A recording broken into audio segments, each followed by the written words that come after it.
ताकि recording and message कैसे screen share है। हाँ मैम।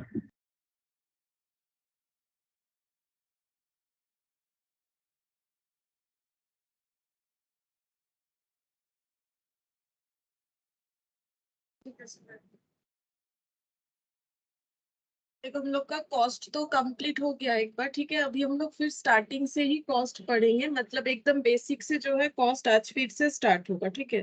तो सबसे पहले हम लोग यहाँ पर कॉस्ट में क्या क्या पढ़ेंगे, देखो जो कुछ टर्म्स है, ठीक है, जो हमें थियोरेटिकली प्लस हमारे नॉलेज के लिए पता होना चाहिए वो सब पढ़ेंगे। तो सबसे पहले हम लोग ये देखेंगे कि अकाउंटिंग कितने पार्ट में डिवाइडेड है, क्योंकि हम लोग क्या पढ़ रहे हैं, कॉस्ट अकाउंटिंग पढ़ रहे हैं, ठीक है।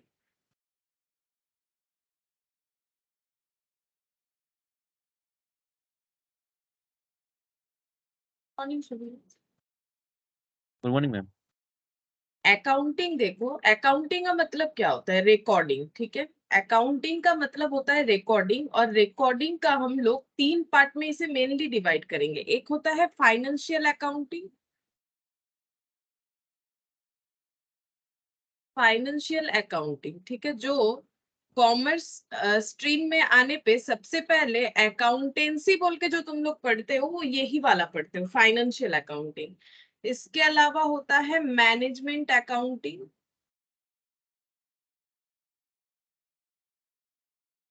और एक होता है कॉस्ट अकाउंटिंग। ये तीन तरह का मेनली अकाउंटिंग होता है, और अकाउंटिंग का मतलब ही होता है रिकॉर्डिंग करना, ठीक है। तो यहाँ पर रिकॉर्डिंग किस चीज का, फाइनेंशियल चीजों का, मतलब जो मॉनिटरी टर्म में रिलेटेड है। यहाँ पर रिकॉर्डिंग मैनेज कर सकते बिजनेस को, इस पर्पस पे रिकॉर्डिंग करना, ठीक है। और यहाँ पर कॉस्ट कैलकुलेट करने के लिए जो रिकॉर्डिंग करते हैं, तो इसके लिए हमें कॉस्ट भी पता होना चाहिए। तो वैसे देखो तुम लोग को पता है क्या है, लेकिन क्योंकि हम लोग स्टार्टिंग से फिर हमारा स्टार्ट हो रहा है, तो कॉस्ट भी हम लोग सारा चीज पढ़ेंगे, ठीक है। कॉस्ट का मतलब होता है कि लागत, जिसे हम लोग हिंदी में बोलते हैं लागत। जैसे मान लो कि एक बुक खरीदने गए, मान लो बुक खरीदा 250 रुपीज का, तो बुक का कॉस्ट क्या हो गया 250। मतलब अगर हम लोगों को कुछ मिल रहा है और उसके बदले हम लोग जो दे रहे हैं, ठीक है, उसे हम लोग बोलते हैं कॉस्ट, ठीक है। अच्छा, तो अभी देखो हम लोग एक बार पढ़ लेते हैं पहले फाइनेंशियल अकाउंटिंग क्या होता है। तो फाइनेंशियल अकाउंटिंग क्या होता है, देखो FA is concerned with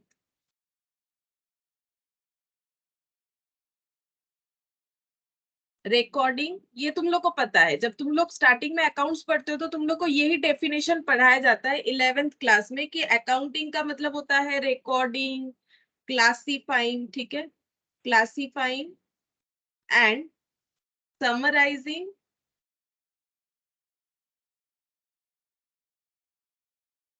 in term of money, in term of monetary transaction, money transaction and events which are in part at least of a financial character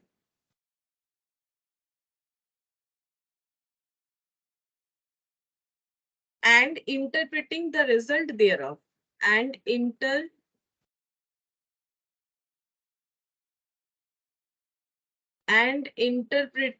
the results thereof, ठीक है। तो ये क्या है, देखो बोल रहा है कि financial accounting is concern with recording. Recording का मतलब बोल सकते हो कौन सा वाला पार्ट, अकाउंटेंसी का रिकॉर्डिंग मतलब कौन सा वाला पार्ट। नॉर्मली अकाउंटिंग का क्या क्या पार्ट होता है, सबसे पहले जर्नल, आफ्टर दैट लेजर, उसके बाद ट्रायल बैलेंस, उसके बाद होता है फाइनल अकाउंट्स, ठीक है। और फाइनल अकाउंट्स में हम लोग का जाता है ट्रेडिंग, पीएल और बैलेंस शीट, ठीक है।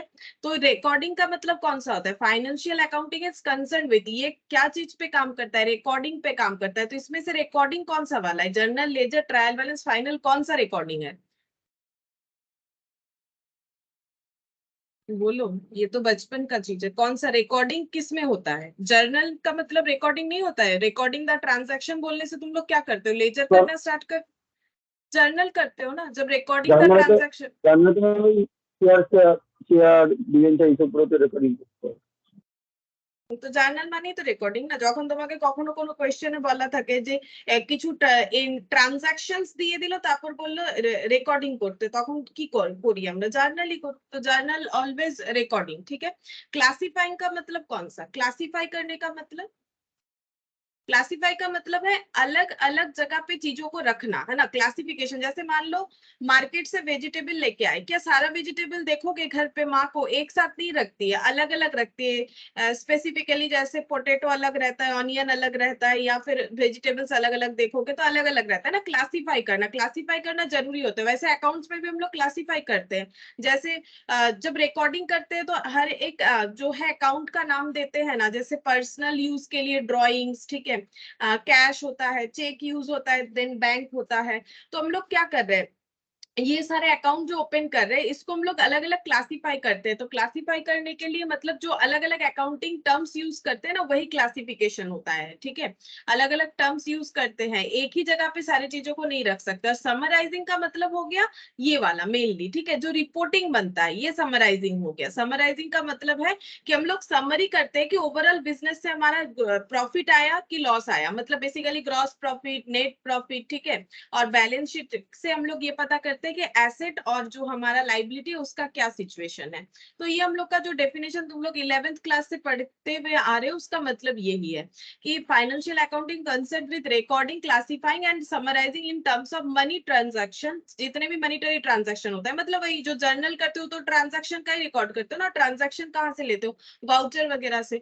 तो इन टर्म ऑफ मनी बिल से भी लेते हो, ठीक है। Transaction and events. इवेंट्स का मतलब क्या है? इवेंट्स का मतलब है जब कुछ इंसिडेंट ऑकर्ड होता है, जैसे कि कुछ परचेस कर लिया, जैसे मैंने एग्जांपल दिया कि बुक परचेस किया, ठीक है, तो बुक परचेस किया तो ये परचेस करना एक इवेंट हो गया। And event which are in part and at least of financial character, मतलब ये जो है फाइनेंशियल कैरेक्टर जो है बियर करेगा, मतलब मॉनिटरी होना चाहिए। इसीलिए जर्नल एंट्री कभी ऐसा नहीं होता है purchase books for some amount of money, इसका कोई एंट्री नहीं कर पाओगे क्योंकि सम अमाउंट से कुछ फर्क नहीं पड़ता है। एग्जैक्ट मॉनिटरी ट्रांजैक्शन होना चाहिए तभी जाके हम लोग फाइनेंशियल कैरेक्टर होना चाहिए, तभी हम लोग उसे रिकॉर्ड कर पाते हैं। And interpreting the result thereof, उसके बाद हम लोग रिजल्ट को इंटरप्रेट करते हैं। इंटरप्रेट का मतलब समझने का कोशिश करते हैं। तो रिजल्ट को इंटरप्रेट करने के लिए तो हम लोग बैलेंस शीट वगैरह का यूज करते हैं।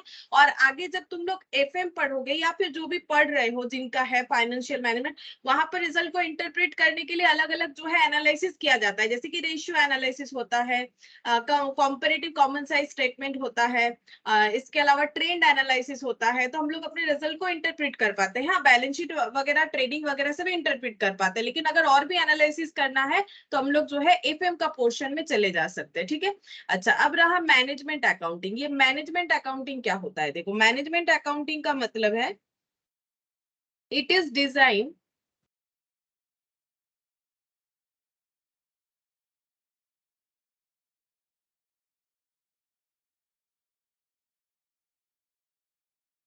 Good morning. Good morning ma'am. It is designed for the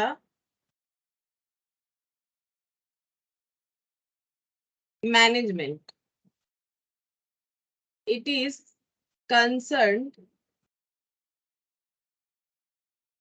with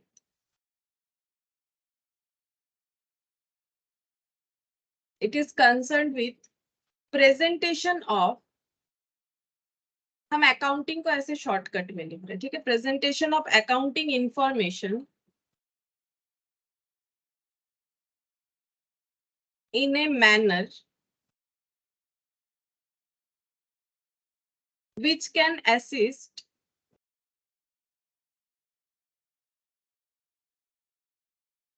the management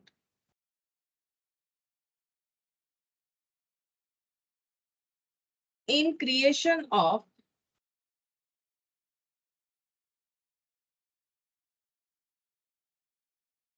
policy and decision making.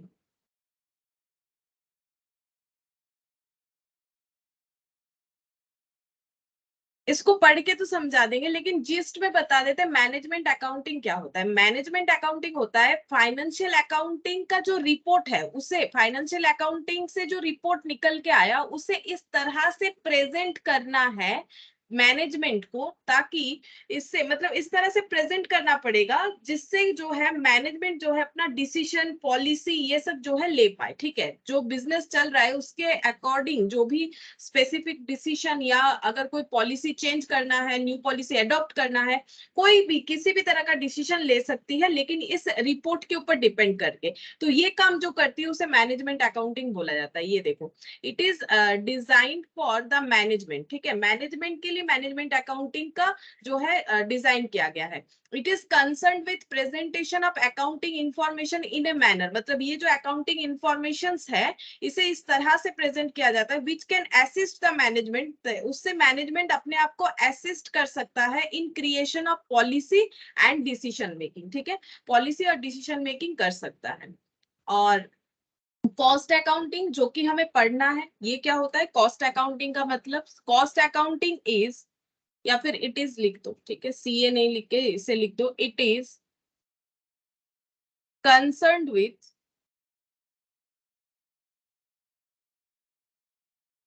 recording,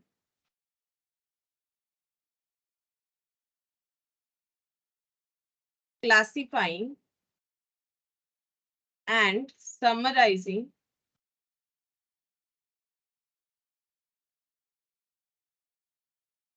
cost.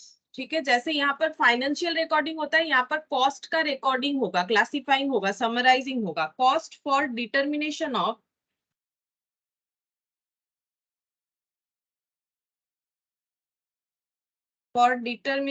Of cost of products और service, planning,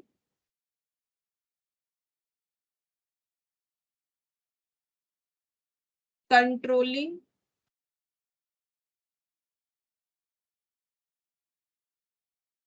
and reducing such cost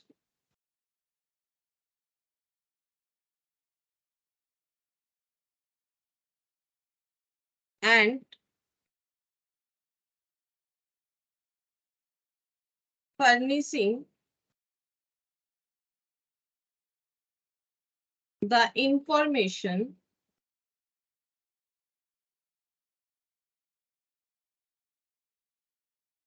to management for decision। ये क्या बोल रहे हैं देखो, it is concern with recording, classifying and summarising. जैसे यहाँ पर रिकॉर्डिंग, क्लासिफाइंग एंड समराइजिंग था मॉनिटरी ट्रांजैक्शन का, यहाँ पर हो जाएगा कॉस्ट का। ठीक है, कोई भी प्रोडक्ट मैन्युफैक्चर कर रहे हैं या किसी भी तरह से अगर हमारा कॉस्ट इनकट हो रहा है, for determination of cost of the product और सर्विसेज, जो भी प्रोडक्ट हम लोग प्रोड्यूस करके बेचना चाहते हैं उसका कॉस्ट, या फिर अगर हम लोग कोई सर्विस प्रोवाइड करना चाहते हैं उसका कॉस्ट कितना हो रहा है, उस कॉस्ट को रिकॉर्ड करना, अलग अलग कॉस्ट को क्लासिफाई करना, समराइज करना। ठीक है, उसके अलावा planning, controlling and reducing such cost. ठीक है, उस कॉस्ट के बारे में, मतलब चाहे वो प्रोडक्ट बनाने के लिए हो या सर्विस देने के लिए हो, उसका प्लानिंग करना कि किस तरह से हमें कॉस्ट इनकट करना है, उस कॉस्ट का कंट्रोलिंग करना। मतलब ऐसा थोड़ी ना होना चाहिए, मतलब कॉस्ट कंट्रोल में भी तो रखना पड़ेगा। आज रॉ मटेरियल 5 रुपीज किलो का ला रहे, कल 10 रुपीज किलो का ला रहे, कोई कंट्रोल ही नहीं है, तो कैसे प्रोडक्ट बेचोगे? तो कंट्रोलिंग भी होना चाहिए, और हमें हमेशा कोशिश करना पड़ेगा कि हम लोग अपने प्रोडक्ट का जो कॉस्ट है उसे जितना रिड्यूस कर पाए उतना हमारे लिए अच्छा। ऑब्वियसली क्वालिटी खराब नहीं कर सकते हम लोग,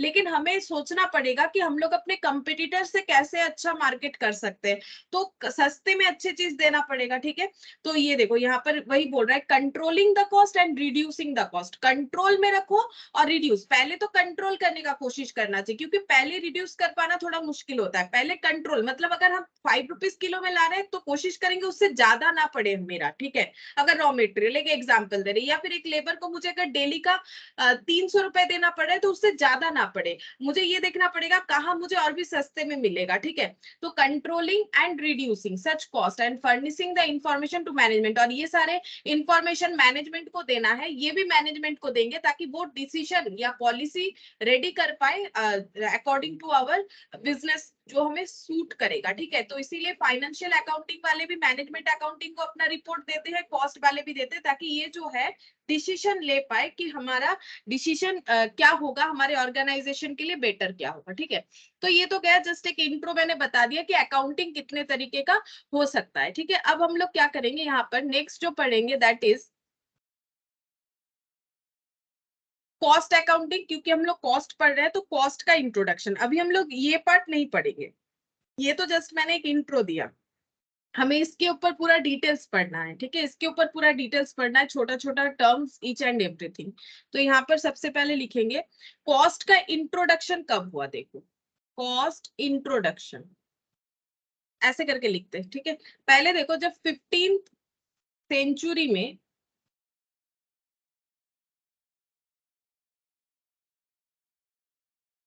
सबसे पहले ये अकाउंटिंग आया, ये फाइनेंशियल मतलब double entry system, something debit to something credit, ठीक है।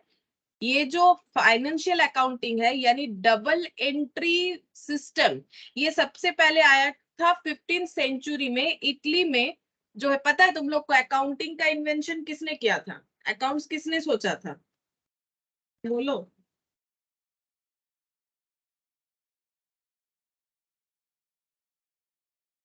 लुका पैसियोली, ठीक है, इटली के थे। इसके 2 सेंचुरी बाद, ठीक 2 सेंचुरी बाद 17th और 18th सेंचुरी को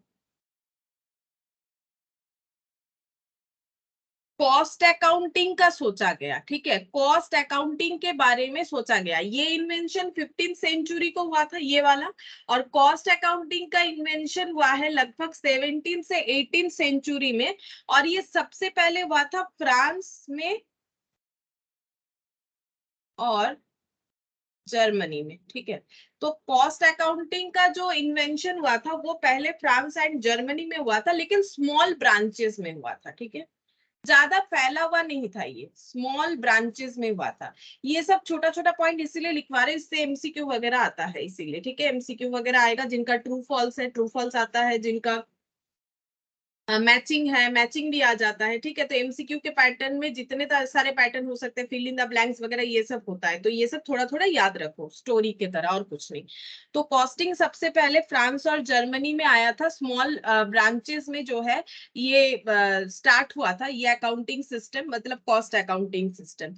इंडिया में ये कब आया था, इंडिया में आया था 20th सेंचुरी को। सेकेंड वर्ल्ड वॉर जब चल रहा था तब कुछ डिफेंस पर्सोनेल को इंडिया में एम्प्लॉय किया गया था, ठीक है। डिफेंस में जो काम करते हैं ना, defence personnel employ,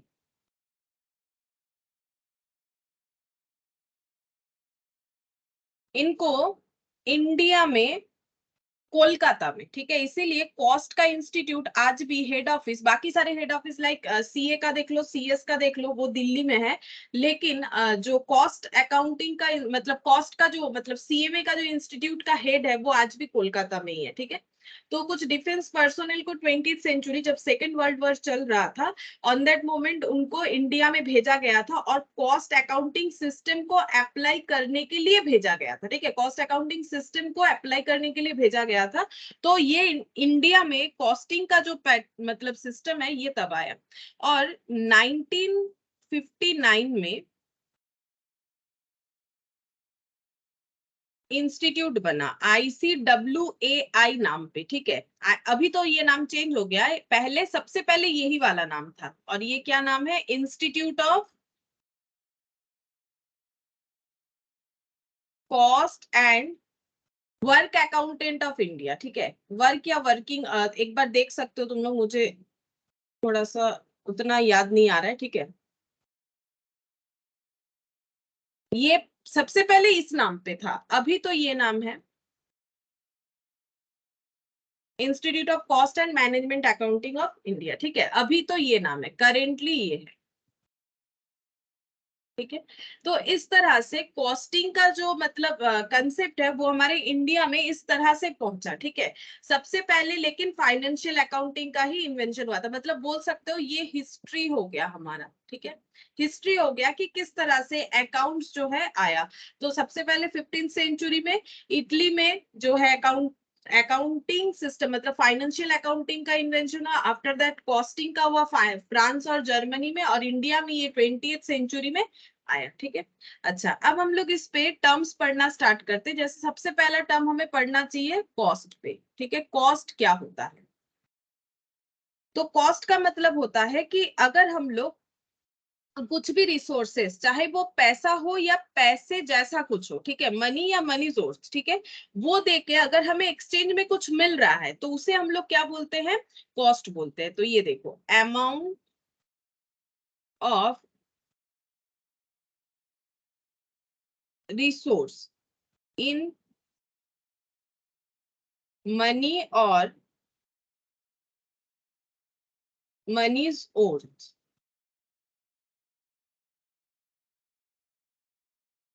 given out in exchange for some goods,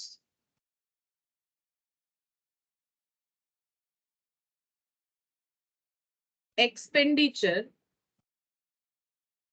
may be actual or notional। ठीक है। क्या बोला है देखो, अमाउंट ऑफ रिसोर्स, ठीक है, रिसोर्स जो कि पैसा हो सकता है या पैसे जैसा कुछ हो सकता है। गिवन अप, अगर हम लोग अपना कुछ रिसोर्स किसी को दे रहे हैं, जैसे कुछ खरीदने जाते हो, जैसे मैंने बोला बुक खरीद रहे हो, एक मोबाइल खरीद रहे हो, ठीक है, या फिर मान लो एक बिस्किट्स खरीद रहे हो, तो क्या होगा कि हम लोगों को पैसा देना पड़ेगा, या फिर अगर वो पैसे के अलावा किसी और तरीके से मिल सकता है तो वैसा कुछ देना पड़ेगा, यानी money source. Given up in exchange for some goods, उसके बदले कुछ गुड्स खरीद रहे हो, जैसे मैं पेन हो सकता है, पेंसिल हो सकता है, बुक्स हो सकता है, फूड हो सकता है। ठीक है। अगर कुछ सर्विस ले रहे हो, मूवी देखने जा रहे हो तो मूवी टिकट्स हो सकता है। तो वही बोल रहा है, सम गुड्स एक्सपेंडिचर में भी एक्चुअल और नोशनल। ठीक है। कुछ गुड्स खरीदने के लिए या सर्विस भी हो सकता है, उसके लिए हम लोग जो मनी या मनीज ओर्थ जो है वो देते हैं, अपना मनी या मनीज ओर्थ यानी रिसोर्सेस को गिव अप करते हैं, उसे हम लोग बोलते हैं कॉस्ट। जो हम लोग गिव अप कर रहे हैं उसके बदले हमें जो मिल रहा है, तो जिसके बदले मिल रहा है उसके बदले हम लोगों ने जितना भी गिव अप किया, दैट इज द कॉस्ट। ठीक है। और ये जो इसे एक्सपेंडिचर भी बोला जाता है, ये एक्चुअल भी हो सकता है, नोशनल भी हो सकता है। ठीक है। एक्चुअल मतलब जितना खर्चा हो चुका, ठीक है, नोशनल मतलब इतना खर्चा होगा। जैसे देखो, जब हम लोग कॉस्ट शीट बनाते हैं कोई प्रोडक्ट का, तो क्या करते हैं हम लोग, प्रोडक्ट बनने के बाद थोड़ी ना बोलते हैं कि प्रोडक्ट का कॉस्ट इतना होगा। हम लोग क्या करते हैं, हम लोग एक एस्टिमेटेड वे में पूरा ऐड कर लेते हैं कि मटेरियल इतना लगेगा, लेबर इतना लगेगा, ये सब एस्टिमेटेड वे में करते हैं, इसीलिए बोला जाता है नोशनल। ठीक है। जैसे कोई रोड बनाना है, ठीक है, कॉन्ट्रैक्टर को, तो कॉन्ट्रैक्टर ये थोड़ी ना बोलता है बन जाएगा उसके बाद बोलेंगे मेरा क्या कॉस्टिंग हो, उन्हें तो एक एस्टिमेट देना पड़ेगा कि हाँ इतना खर्चा लग सकता है। अगर मान लो तुम लोग कोई ड्रेस बना रहे हो, ठीक है, मान लो एक शर्ट सिलवा रहे हो, तो टेलर को पूछोगे कि ये एक शर्ट सिलवाने का कितना खर्चा होगा, वो ये बोलेगा कि पहले बन जाएगा फिर बोलेंगे, ऐसा नहीं बोलेगा, वो अपना एक एस्टिमेट करके जोड़ के बोल देगा कि हाँ आपका इतना खर्चा हो सकता है, दैट इज नोशनल। तो वो भी कॉस्ट है, जो वो बताएंगे वो भी कॉस्ट है। या फिर मान लो घर पे कोई प्रोग्राम करना चाहते हो, तो उसके लिए मान लो डेकोरेशन करना चाहते हो, तो डेकोरेशन वाले को जाके पूछोगे कि मुझे ऐसा एक डेकोरेशन चाहिए, क्या खर्चा होगा, तो वो बोलेगा पहले लगा वगा देंगे फिर जोड़ जाड़ के बताएंगे कि कितना खर्चा होगा। एस्टिमेटेड वे में बताना पड़ेगा कि हाँ आप जैसा मांग रहे हो उसके हिसाब से आपका ये खर्चा आ सकता है। अब वो नेगोशिएबल होता है कभी कभार कि उससे ज्यादा कम हुआ तो क्या होगा, नहीं होगा। तो इसीलिए नोशनल टर्म को समझाने के लिए हम ये बोल रहे हैं कि नोशनल का मतलब क्या हो सकता है। तो कॉस्ट हमारा एक्चुअल बेसिस भी हो सकता है, जैसे बुक्स खरीदा, बुक्स का तुरंत पे कर दिया तो एक्चुअल बेसिस हो गया। और अगर ऐसा कोई खर्चा है जो एक्चुअली अभी हम लोग नहीं बता पा रहे तो हमें नोशनल वे पे बताया जाता है। ठीक है। तो वो भी हमारा कॉस्ट होता है। तो ये हमारा फर्स्ट टर्म हो गया कॉस्ट में, कॉस्ट क्या किसे बोला जाता है। ठीक है। फिर हम लोग पढ़ेंगे कॉस्टिंग क्या होता है। कॉस्टिंग का मतलब क्या होता है? It is a technique of ascertaining the cost cost को कैलकुलेट करने का जो भी अलग अलग टेक्निक होता है उसे कॉस्टिंग बोला जाता है। क्या क्या टेक्निक होता है वो डिपेंड करता है कि हम लोग किस चीज का कॉस्ट निकालना चाहते हैं, ठीक है। जैसे अगर हम लोग कोई जॉब बेसिस काम करते हैं, ठीक है, जॉब का मतलब क्या होता है, विद कस्टमर डिमांड। जैसे मैंने टेलर का एग्जांपल दिया, टेलर ना ड्रेस व्रेस बना के रख नहीं रखते हैं, ठीक है। हम लोग जाते हैं, अपना मेजरमेंट देते हैं, वो हमें ड्रेस बना के देते हैं, दैट इज जॉब कॉस्टिंग, ठीक है, दैट इज जॉब कॉस्टिंग। या फिर कोई जेरोक्स दुकान में जाओगे तो जिनका जो डिमांड होता है वो वही जेरोक्स करके देते हैं, मतलब विद कस्टमर डिमांड, तो दैट इज जॉब कॉस्टिंग। तो जॉब कॉस्टिंग जो जो भी फॉलो करते हैं, जो भी business organisation job costing follow करता है, वो अपना कॉस्टिंग कैलकुलेट करने के लिए जॉब कॉस्टिंग टेक्निक फॉलो करेगा, तो उनका कॉस्टिंग टेक्निक क्या होगा, जॉब कॉस्टिंग, ठीक है।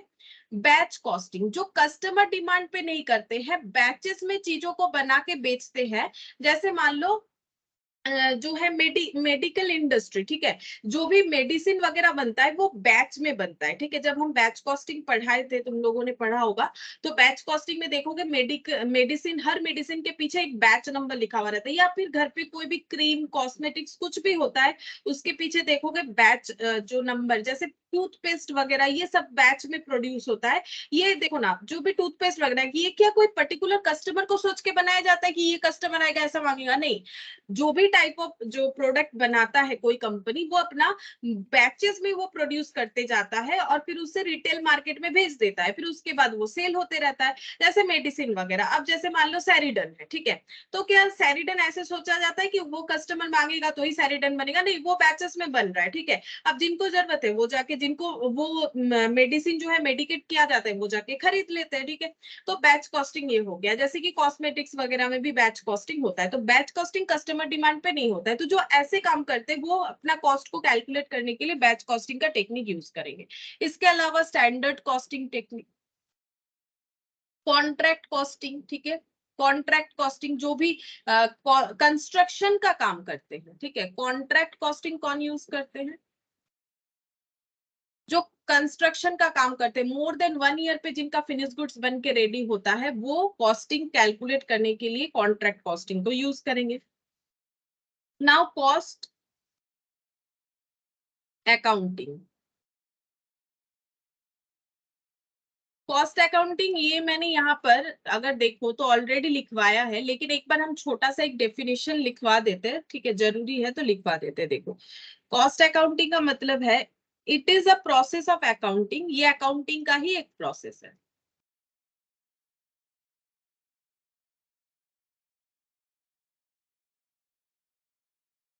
ये मैंने अकाउंटिंग लिखा है शॉर्टकट में, ठीक है। For ascertaining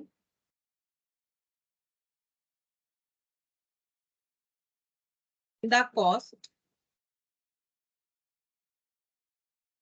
starts with recording of income and expenditure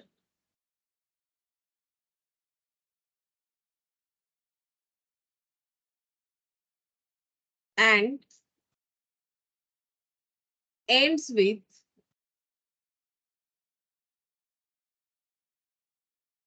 preparation of report। उसको मैंने थोड़ा सा शॉर्टकट और भी कर दिया, एक ही चीज लिखवाया। देखो, ये क्या है, ये एक ऐसा एक प्रोसेस है, वैसे भी रिकॉर्डिंग करना तो एक प्रोसेस होता है, तो कॉस्ट का रिकॉर्डिंग करना है हमें, it is a process of accounting, मतलब प्रोसेस ऑफ रिकॉर्डिंग, ताकि हम लोग एसर्टेन कर पाए कॉस्ट को, कोई भी प्रोडक्ट या सर्विस का जो हम लोग प्रोवाइड कर रहे हैं, सर्विस या जो प्रोडक्ट हम लोग बेचना चाहते हैं। ये कैसे स्टार्ट होगा, process start with recording of income and expenditure, मतलब जो भी इनकम या एक्सपेंडिचर हुआ इस प्रोडक्ट या सर्विस को बेच के, मतलब बनाने का खर्चा और बेचने के बाद जो इनकम हुआ उसको रिकॉर्ड करके, and ends with preparation of report, उसके बाद रिपोर्ट बना के कि हाँ एक्चुअली हमारा क्या प्रॉफिट हुआ कि लॉस हुआ। जैसे अगर तुम लोग देखो 11 में तुम लोग एक मैन्युफैक्चरिंग अकाउंट पढ़ते हो, ठीक है, और जिनका है, मैंने उन लोग को अभी भी करवाया जिनका इंटर में है। मैन्युफैक्चरिंग अकाउंट में क्या करते हैं हम लोग, ये रिकॉर्ड करते हैं कि प्रोडक्ट को मैन्युफैक्चर करने में क्या खर्चा लगा, ठीक है। यहाँ पर हम लोग सारे एक्सपेंसेस को रिकॉर्ड करते हैं, फिर यहाँ पर लिखते हैं by CO, by cost of goods produced, cost of goods produced, ठीक है। गुड्स प्रोड्यूस्ड ये निकल के आता है, टोटल खर्चे को ऐड करके ये निकल के आता है, तो दैट इज हो गया एक्सपेंडिचर का रिकॉर्डिंग। अब हम लोग ट्रेडिंग अकाउंट बनाते हैं, अगर हम लोग मैन्युफैक्चरर है, मैन्युफैक्चरिंग के बाद ही ट्रेडिंग बनता है, फिर हम लोग ये जो गुड्स प्रोड्यूस किए इसे बेचेंगे, तो यहाँ पर ये ट्रांसफर होगा कॉस्ट ऑफ गुड्स प्रोड्यूस्ड बोल के, ठीक है, इतना गुड्स प्रोड्यूस हुआ, अब इसमें से कितना बेच दिया दैट इज इनकम, ठीक है, इसमें से कितना बेच दिया दैट इज इनकम, और बेच के प्रॉफिट हुआ कि लॉस हुआ दैट इज द रिपोर्ट, ठीक है, कि प्रॉफिट हुआ कि लॉस हुआ। तो ये पूरा जो टेक्निक हो गया इसे हम लोग बोलते हैं कॉस्ट अकाउंटिंग, ये कॉस्ट अकाउंटिंग हो गया। अच्छा चलो नेक्स्ट डेफिनेशन कौन सा पढ़ेंगे, कॉस्ट अकाउंटेंसी।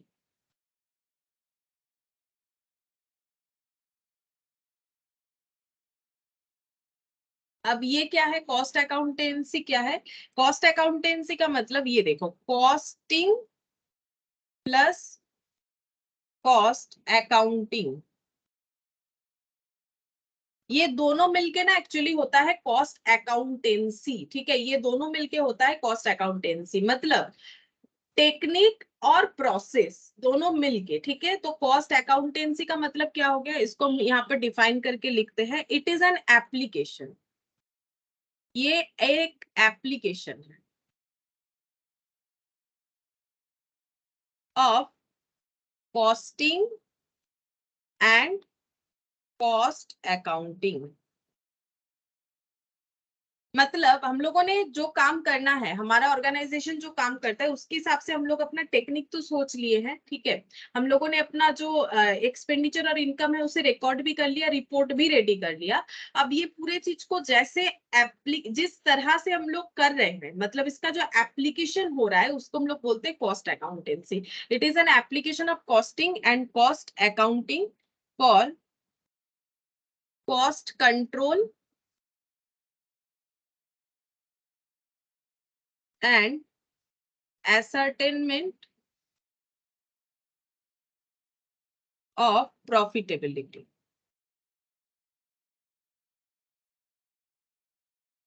ठीक है, तो ये करके फायदा क्या है, ये करके फायदा ये है कि हम लोग कॉस्टिंग और कॉस्ट अकाउंटिंग दोनों चीज को अप्लाई करेंगे, ठीक है, और इससे हमारा क्या होगा, इससे हमारा कॉस्ट कंट्रोल होगा, फॉर कॉस्ट दो बार लिख दिया मैंने, for cost control and ascertainment of profitability, हम लोग कॉस्ट कंट्रोल कर सकते हैं और प्रॉफिट कितना होगा उसे एसर्टेन कर सकते हैं। तो बेसिकली जो कॉस्ट अकाउंटेंसी है ये एक साइंस भी है, इसके नीचे लिखेंगे इट इज अ साइंस, ये मतलब ये एक विज्ञान है, ठीक है, it is a science, it is an art, ठीक है, और नेक्स्ट है इट इज अ प्रैक्टिस,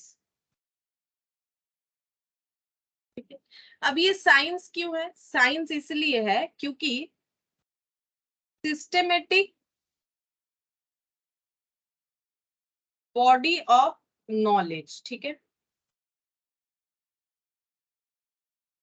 हमें इसे अप्लाई करने के लिए, कॉस्ट अकाउंटेंसी को अप्लाई करने के लिए हमारे पास साइंटिफिक नॉलेज होना चाहिए, इसीलिए ये साइंस है, ठीक है, हमारे पास इसके लिए रिक्वायर्ड स्किल होने चाहिए, ठीक है, रिक्वायर्ड स्किल होने चाहिए, तो ये क्या होता है, इसीलिए ये आर्ट होता है, ठीक है, तो यहाँ पर लिखते हैं रिक्वायर्स स्किल, ठीक है। नेक्स्ट प्रैक्टिस क्यों है, क्योंकि ये कंटिन्यूअस प्रोसेस है, ये कंटिन्यूअस प्रोसेस है, ये एप्लीकेशन एक कंटिन्यूअस प्रोसेस है, इसीलिए ये प्रैक्टिस होता है, इसके लिए हमें जो है नॉलेज की जरूरत होती है, इसीलिए ये साइंस है, और हमारे लिए इसके लिए स्किल का भी जरूरत होता है, इसीलिए ये आर्ट है, ठीक है। अच्छा, अब ये तीनों चीज को हम लोग यहाँ पर एक ड्रॉ के हिसाब से दिखा सकते हैं, ये देखो इस तरह से,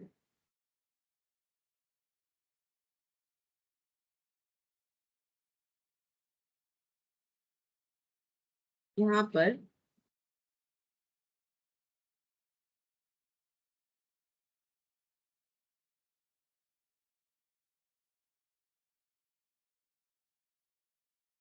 तो इसमें होगा नहीं, फिर छोड़ो, 3 सर्कल बनाना है मुझे, ठीक है, ये देखो,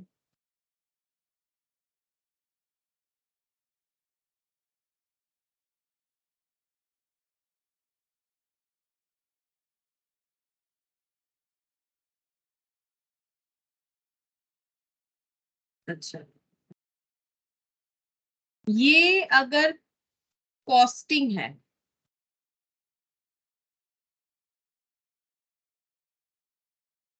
और ये कॉस्ट अकाउंटिंग है,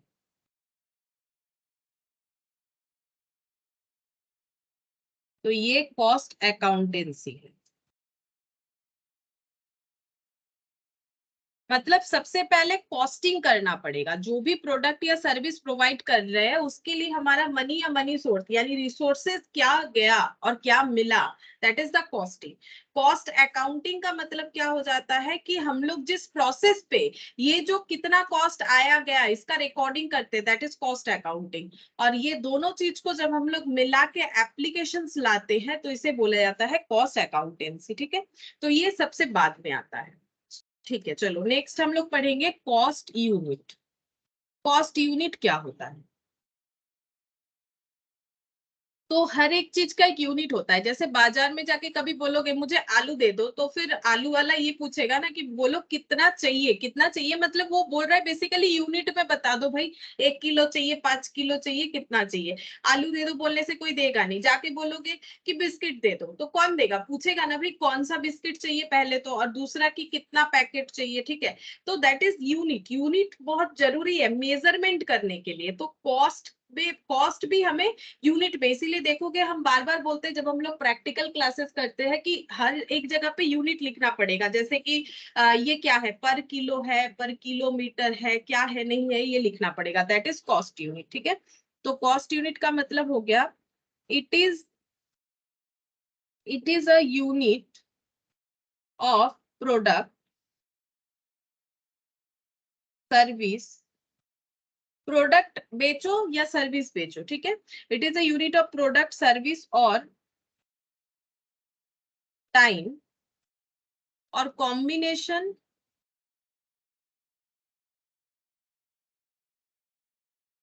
ऑफ दीज। ठीक है, तो हम लोग सिर्फ प्रोडक्ट बेच सकते हैं, सिर्फ सर्विस बेच सकते हैं, या फिर टाइम के साथ प्रोडक्ट और टाइम के साथ सर्विस, ये भी होता है। ठीक है, टाइम के साथ प्रोडक्ट और टाइम के साथ सर्विस, या फिर कॉम्बिनेशन ऑफ दोस। ठीक है, तो इन रिलेशन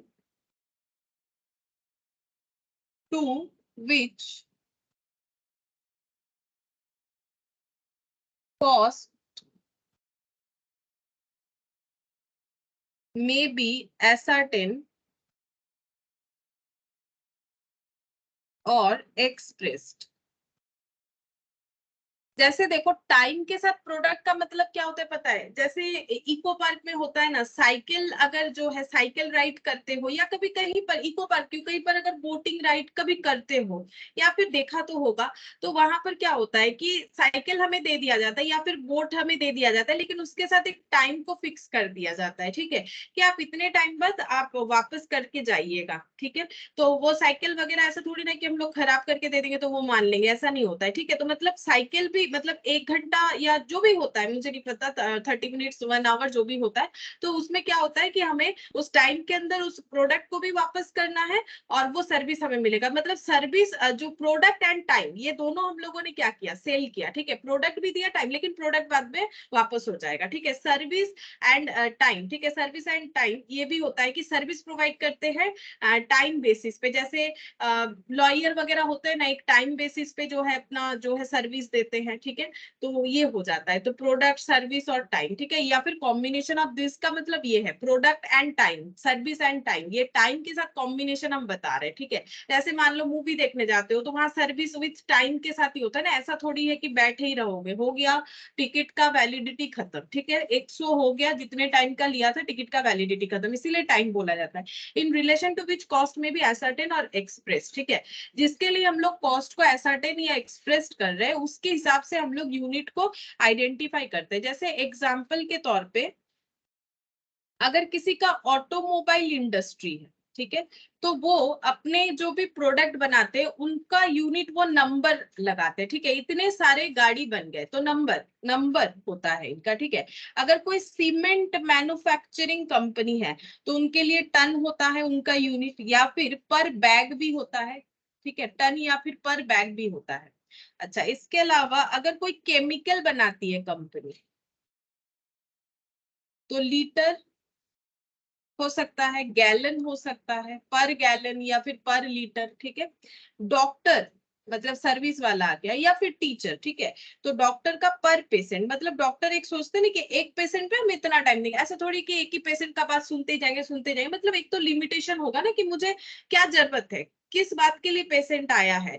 अगर वो आइडेंटिफाई हो जाता है देन वो मेडिकेशन करना स्टार्ट करते कि हाँ आपको ये जो है प्रिकॉशंस वगैरह लेना है, ठीक है, आपको इस तरह से जो है रहना है तो आप ठीक हो जाओगे। तो ये उनका बात सुनने में जितना टाइम लगता है मतलब पर पेशेंट जो टाइम, ठीक है। या फिर टीचर के लिए भी, जैसे अभी हम जैसे पढ़ाते हैं तो पर क्लास मान लो मतलब विद इन 2 आवर्स के अंदर होता है, तो दैट इज जो है पर आवर, मेरा क्या हो गया पर आवर, पर डे का मेरा सर्विस अगर देखो तो पर आवर बेसिस पे है, मतलब हम मैक्सिमम जो है 2 आवर्स के अंदर एक एक सेशन जो है मेरा खत्म हो जाता है, ठीक है। तो ये मेरा यूनिट हो गया कॉस्ट यूनिट, ठीक है। कॉस्ट यूनिट का मतलब ये हो गया।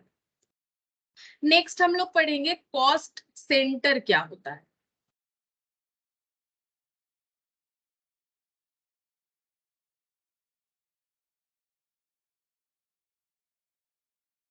कॉस्ट सेंटर का मतलब जिस चीज का हम लोग कॉस्ट कैलकुलेट करना चाहते हैं, ठीक है, जिस जगह का या फिर जैसे कि जिस पर्सन का, जो भी चीज का, चाहे वो लिविंग चीज हो या नॉन लिविंग चीज हो, ठीक है।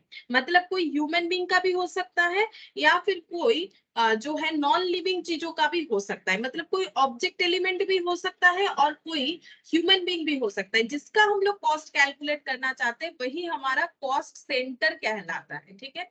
तो it means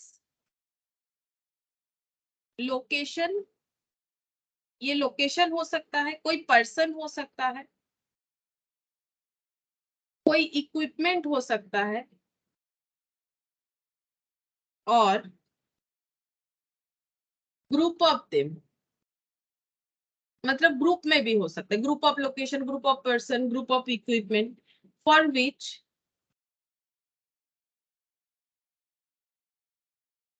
cost is to be ascertained.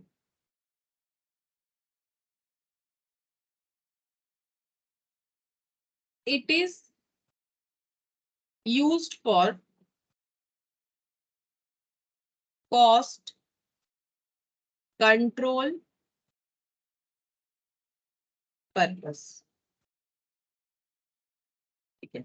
तो कॉस्ट सेंटर जो है हम लोग अगर देखो, अगर इट मींस कोई कॉस्ट सेंटर कोई लोकेशन भी हो सकता है, जैसे कि मान लो कंपनी का जो है अलग अलग जगह पे ब्रांचेस बना हुआ है, ठीक है। जैसे उन्होंने अपने ब्रांचेस को ईस्ट वेस्ट नॉर्थ साउथ ऐसे करके डिवाइड कर रखा है लोकेशन वाइज, या फिर स्टेट वाइज लोकेशन क्या है, ठीक है। तो लोकेशन वाइज कॉस्ट सेंटर मतलब मेरे उस लोकेशन में, जैसे बैंक वगैरह का क्या होता है, हर एक जगह पे बैंक का लोकेशन हो सकता है, ठीक है। जैसे कोलकाता में ही एसबीआई का कितना सारा लोकेशन है, ठीक है। उसके अलावा अलग अलग स्टेट में है, ठीक है। और कोलकाता के जैसे वेस्ट बंगाल के अंदर ही अलग अलग लोकेशन पे है। तो हर एक लोकेशन का कॉस्ट कितना आ रहा है उस ब्रांच को चलाने का, दैट इज लोकेशन, ठीक है। तो कॉस्ट सेंटर लोकेशन का मतलब समझ में आया होगा। पर्सन, जैसे मान लो हम लोगों ने अपने फैक्ट्री में अलग अलग ग्रेड के जो है पर्सन को अपॉइंट किया है, जैसे स्किल्ड, सेमी स्किल्ड, अनस्किल्ड, ठीक है। अब उनका कॉस्ट निकाल रहे हैं कि उनको रखने का खर्चा कितना आ रहा है, that is personal cost centre, ठीक है। इक्विपमेंट, कोई इक्विपमेंट हम लोग यूज कर रहे हैं अपने प्रोडक्शन के लिए या सर्विस प्रोवाइड करने के लिए, तो उसका कॉस्ट कितना आ रहा है, इक्विपमेंट वाइज हम लोग चेक कर रहे हैं, तो वो भी हमारा कॉस्ट सेंटर हो सकता है। तो it means location, person equipment for which cost is to be ascertain, जिसके भी लिए हम लोग कॉस्ट निकाल रहे हैं। It is use for cost control purpose, ये करना जरूरी है ताकि हम लोग अपना कॉस्ट को कंट्रोल में रख सके। तो मेनली जो है 2 टाइप्स होता है, ठीक है। यहाँ पर लिखते हैं there are mainly 2 types of cost centre. एक है पर्सनल कॉस्ट सेंटर, दूसरा है इम्पर्सनल कॉस्ट सेंटर, ठीक है। अच्छा, अब पर्सनल कॉस्ट सेंटर का यहाँ पर लिखते हैं और इम्पर्सनल का, तो यहाँ पर लिखेंगे पर्सनल कॉस्ट सेंटर का मतलब जहां पर लिविंग थिंग्स मतलब बेसिकली ह्यूमन बींग्स के लिए जो एप्लीकेबल होता है, तो कंसिस्ट ऑफ पर्सन्स और ग्रुप ऑफ पर्सन। जब हम लोग पर्सन या ग्रुप ऑफ पर्सन्स के लिए कॉस्ट कैलकुलेट करते हैं तो वो हमारा पर्सनल कॉस्ट सेंटर कहलाता है। इम्पर्सनल कॉस्ट सेंटर का मतलब कंसिस्ट ऑफ लोकेशन। इम्पर्सनल मतलब जिसमें जो नॉन लिविंग थिंग्स है, जैसे कि लोकेशन हो जाएगा, इक्विपमेंट हो जाएगा, एटसेट्रा। ठीक है, तो ये डेफिनेशन में भी आता है बात, और इसको अगर दो पार्ट पे डिवाइड करो, क्योंकि है ऐसा छोटा छोटा डेफिनेशन है, तो personal cost centre and impersonal cost centre. ठीक है, ये हो गया कॉस्ट सेंटर का बात। नेक्स्ट हम लोग पढ़ेंगे cost centre in manufacturing concern. अगर कोई मैन्युफैक्चरिंग है, कंपनी है, तो उसका कॉस्ट सेंटर कैसे होता है, तो इस पे लिखेंगे cost centre in manufacturing concern.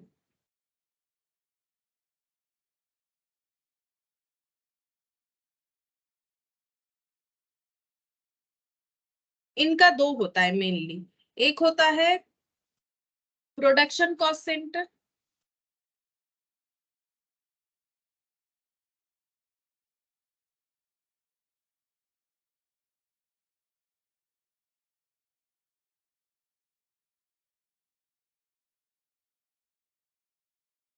इस पे लिखवा भी देते हैं। प्रोडक्शन कॉस्ट सेंटर का मतलब होता है it is a cost centre where raw material is handed for conversion into finished goods.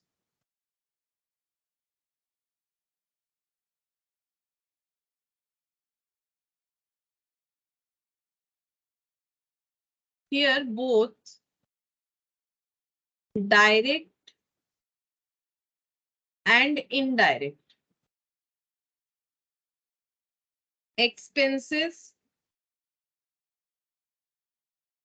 are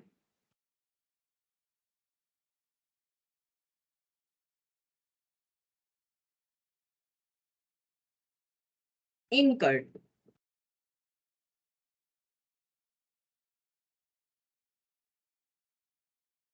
अच्छा, एग्जाम्पल के तौर पे, example machine shop, welding shop,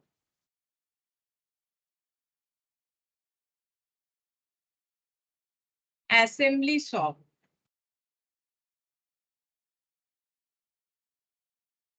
तो क्या बोला है, देखो प्रोडक्शन कॉस्ट सेंटर, इसका मतलब क्या होता है, cost centre in manufacturing concern, मतलब जो मैन्युफैक्चर करके बेचते हैं प्रोडक्ट, उनका दो कॉस्ट सेंटर होता है, एक प्रोडक्शन एक सर्विस, जो तुम लोग ओवरहेड में देखे हो। ठीक है, जब ओवरहेड कॉस्टिंग किए हो तब देखते हो कि प्रोडक्शन पे, प्रोडक्शन एक कॉलम होता है हम लोग का, उस पे जितने सारे प्रोडक्शन सेंटर होते हैं और एक सर्विस सेंटर।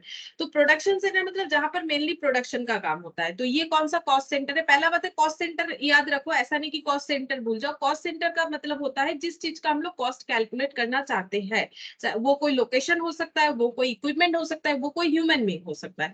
तो प्रोडक्शन कॉस्ट सेंटर का मतलब it is a cost centre where raw material is handed for conversion into finished goods. मतलब ये वो कॉस्ट सेंटर है जहां पर रॉ मटेरियल फिनिश गुड्स में ट्रांसफर होने के लिए जाता है। Here both direct and indirect expenses are incurred. इस तरह के कॉस्ट सेंटर में डायरेक्ट और इनडायरेक्ट दोनों एक्सपेंसेस इनकट होते हैं। जैसे रॉ मटेरियल का हमारा डायरेक्ट एक्सपेंसेस भी हो सकता है ना, और इनडायरेक्ट भी हो सकता है। ऐसा रॉ मटेरियल जो हमारा डायरेक्ट रॉ मटेरियल भी है, इनडायरेक्ट रॉ मटेरियल भी है, ऐसा भी हो सकता है। डायरेक्ट रॉ मटेरियल का मतलब जैसे अगर मान लो किसी का फर्नीचर का काम है तो वहां पर जो भी लकड़ी यूज हो रहा है फैक्ट्री में वो डायरेक्ट रॉ मटेरियल है, ठीक है। लेकिन वहां पर उस फर्नीचर को बनाने पे जितने भी नेल्स यानी कि कीले वगैरह, मतलब जो कील होता है या पिन वगैरह जो भी यूज होता है, या फिर ग्लू वगैरह कभी कभी चिपकाने के लिए फेविकॉल वगैरह भी तो यूज होता है ना, तो ये सब जो है ये इनडायरेक्ट रॉ मटेरियल है। क्योंकि मान लो जैसे जो है टेबल पे जो है बोर्ड वगैरह लगवाने के लिए जैसे प्लाई वगैरह होता है, मान लो वो जो है चिपकाया जा रहा है ग्लू से, ठीक है। तो ये जो प्लाई चिपका रहे हैं ना, तो उसका एक एक प्लाई का कॉस्ट हम लोग बता सकते हैं, लेकिन एक बेंच रेडी हो जाने पे उस पे कितना फेविकॉल का खर्चा आया वो हम लोग इजीली नहीं बता सकते, वो इनडायरेक्ट रॉ मटेरियल। तो इसीलिए बोल रहा है प्रोडक्शन जहां पर हो रहा है, मतलब जहां पर मान लो कि चेयर बेंच जो भी मानो फर्नीचर बन के रेडी हो रहा है, वहां पर रॉ मटेरियल जो है वो फिनिश गुड्स में कन्वर्ट होता है, और वहां पर डायरेक्ट और इनडायरेक्ट दोनों तरह के एक्सपेंसेस आ जाते हैं। तो इसका एग्जाम्पल है मशीन शॉप जहां पर मशीन पे काम हो रहा है, वेल्डिंग शॉप अगर वेल्डिंग वगैरह किया जा रहा है, असेंबली शॉप जैसे अलग अलग जो है प्रोडक्शन होने के बाद प्रोडक्ट बन के असेंबल हो रहा है, तो वो भी हमारा प्रोडक्शन कॉस्ट सेंटर कहलाता है। अच्छा नेक्स्ट देखो, प्रोडक्शन कॉस्ट सेंटर के बाद आता है service cost centre.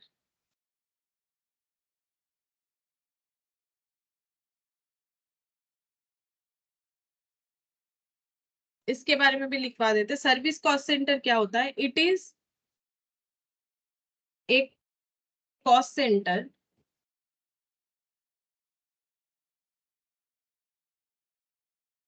which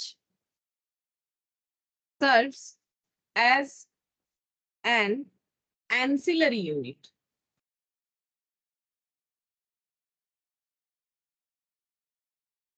to a production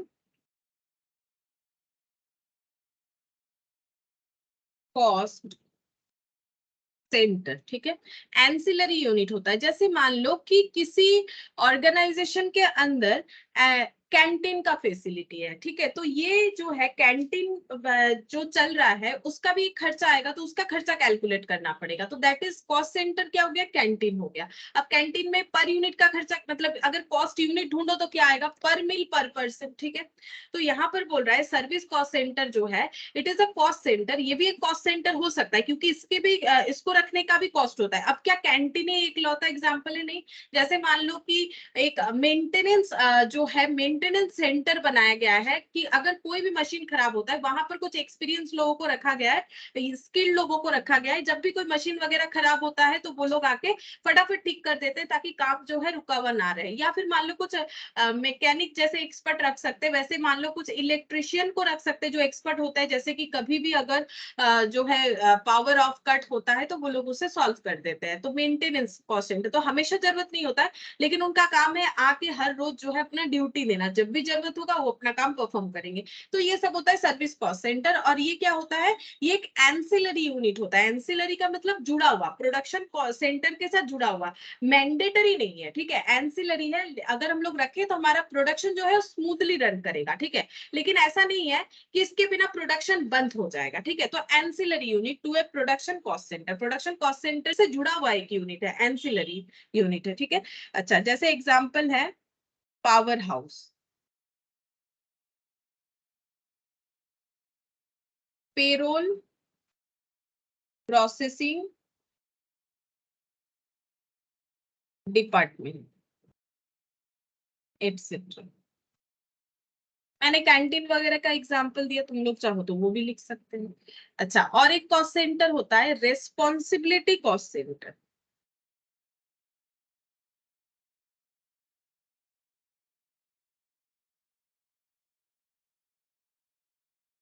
responsibility cost centre, अब ये क्या होता है,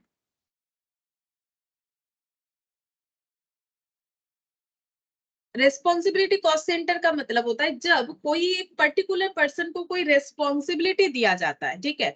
क्योंकि वो भी बिजनेस का एक पार्ट होता है, ठीक है। रेस्पॉन्सिबिलिटी दिया जाता है तब हम लोग उसे बोलते हैं कि रेस्पॉन्सिबिलिटी कॉस्ट सेंटर। मतलब जैसे मान लो एक पर्टिकुलर पर्सन को किसी एक स्टोर में मैनेजर रख दिया गया, ठीक है। जैसे स्टोर मैनेजर, प्रोडक्शन मैनेजर, तो हम लोग क्या करें, पर्टिकुलर सेगमेंट में एक पर्टिकुलर पर्सन को रेस्पॉन्सिबिलिटी के साथ जो है काम दे रहे हैं, ठीक है। तो ये होता है रेस्पॉन्सिबिलिटी सेंटर। तो इसका क्या लिखेंगे, A segment of business for which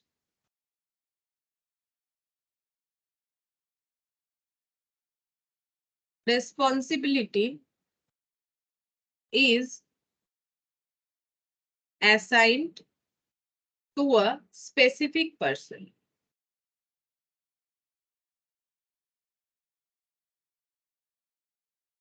Example, Mr. A is in charge of tour department. ठीक है, एक कंपनी है जिसमें मिस्टर ए को जो है स्टोर डिपार्टमेंट का इंचार्ज बना दिया गया, या फिर मिस्टर बी है जिसको इंचार्ज बना दिया गया है प्रोडक्शन डिपार्टमेंट का, तो ये क्या हो गया, ये रेस्पॉन्सिबिलिटी सेंटर बन जाएगा। ठीक है, तो store department is the responsibility centre, जहां पर मिस्टर ए को रेस्पॉन्सिबिलिटी दिया गया है स्टोर डिपार्टमेंट के मैनेजर के तौर पे। ठीक है, या फिर हेड, या फिर जो भी उनको पोजीशन दिया गया है। दूसरा होता है और एक टर्म होता है profit centre.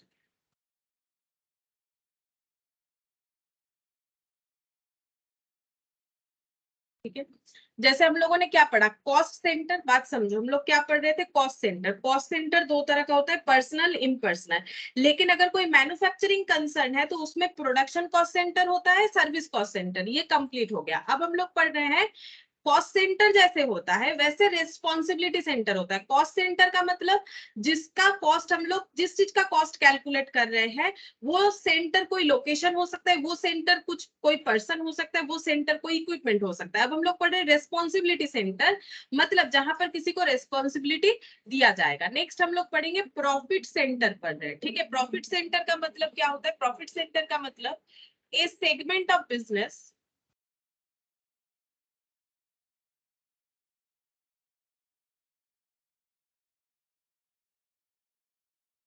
responsible for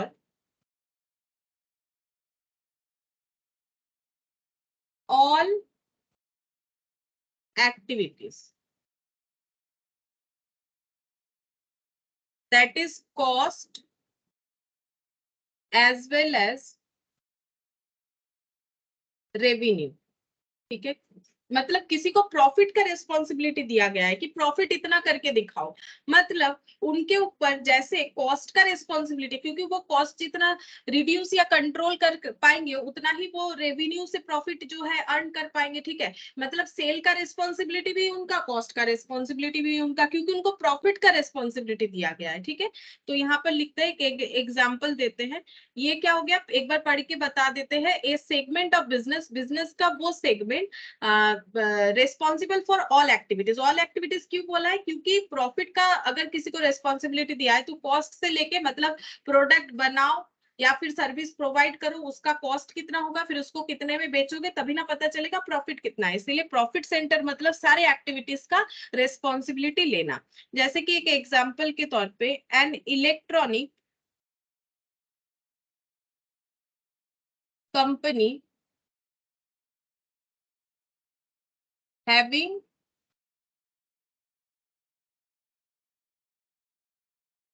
profit centre. अगर कोई इलेक्ट्रॉनिक कंपनी अपना एक प्रॉफिट सेंटर बनाई है, ठीक है, तो उस केस में उनका प्रॉफिट सेंटर क्या हो सकता है, अगर वो मोबाइल बेचती है तो मोबाइल डिवीजन उनका एक प्रॉफिट सेंटर हो सकता है कि मोबाइल बेच के कितना प्रॉफिट आ रहा है। अगर वो कंप्यूटर बेचती है तो कंप्यूटर डिवीजन भी उनका एक प्रॉफिट सेंटर हो सकता है कि कंप्यूटर बेच के उनको कितना प्रॉफिट आ रहा है। ठीक है, और ये प्रॉफिट सेंटर जो है, इसको और एक टर्म भी बोला जाता है, प्रॉफिट सेंटर का और एक टर्म भी है। प्रॉफिट सेंटर को हम लोग बोलते हैं इन्वेस्टमेंट सेंटर भी बोला जाता है। तो ये पॉइंट भी लिख लो, it is also called as investment centre. ठीक है, इसे हम लोग इन्वेस्टमेंट सेंटर भी बोलते हैं। नेक्स्ट हम लोग पढ़ेंगे cost object.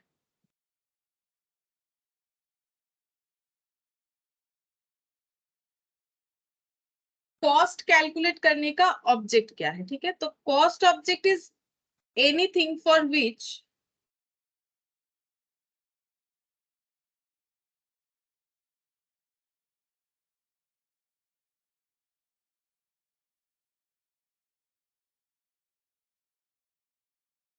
a separate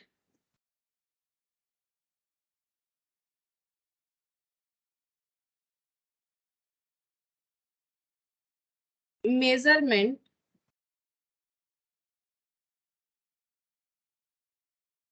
of cost is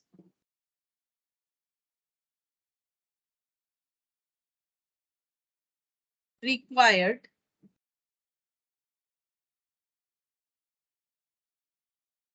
cost object may be a product, service, a project,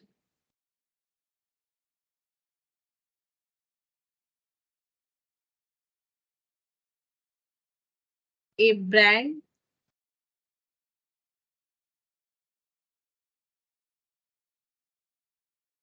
a category, activity,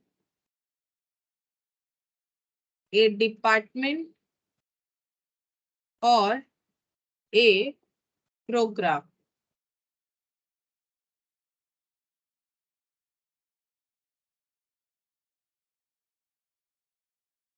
etcetera.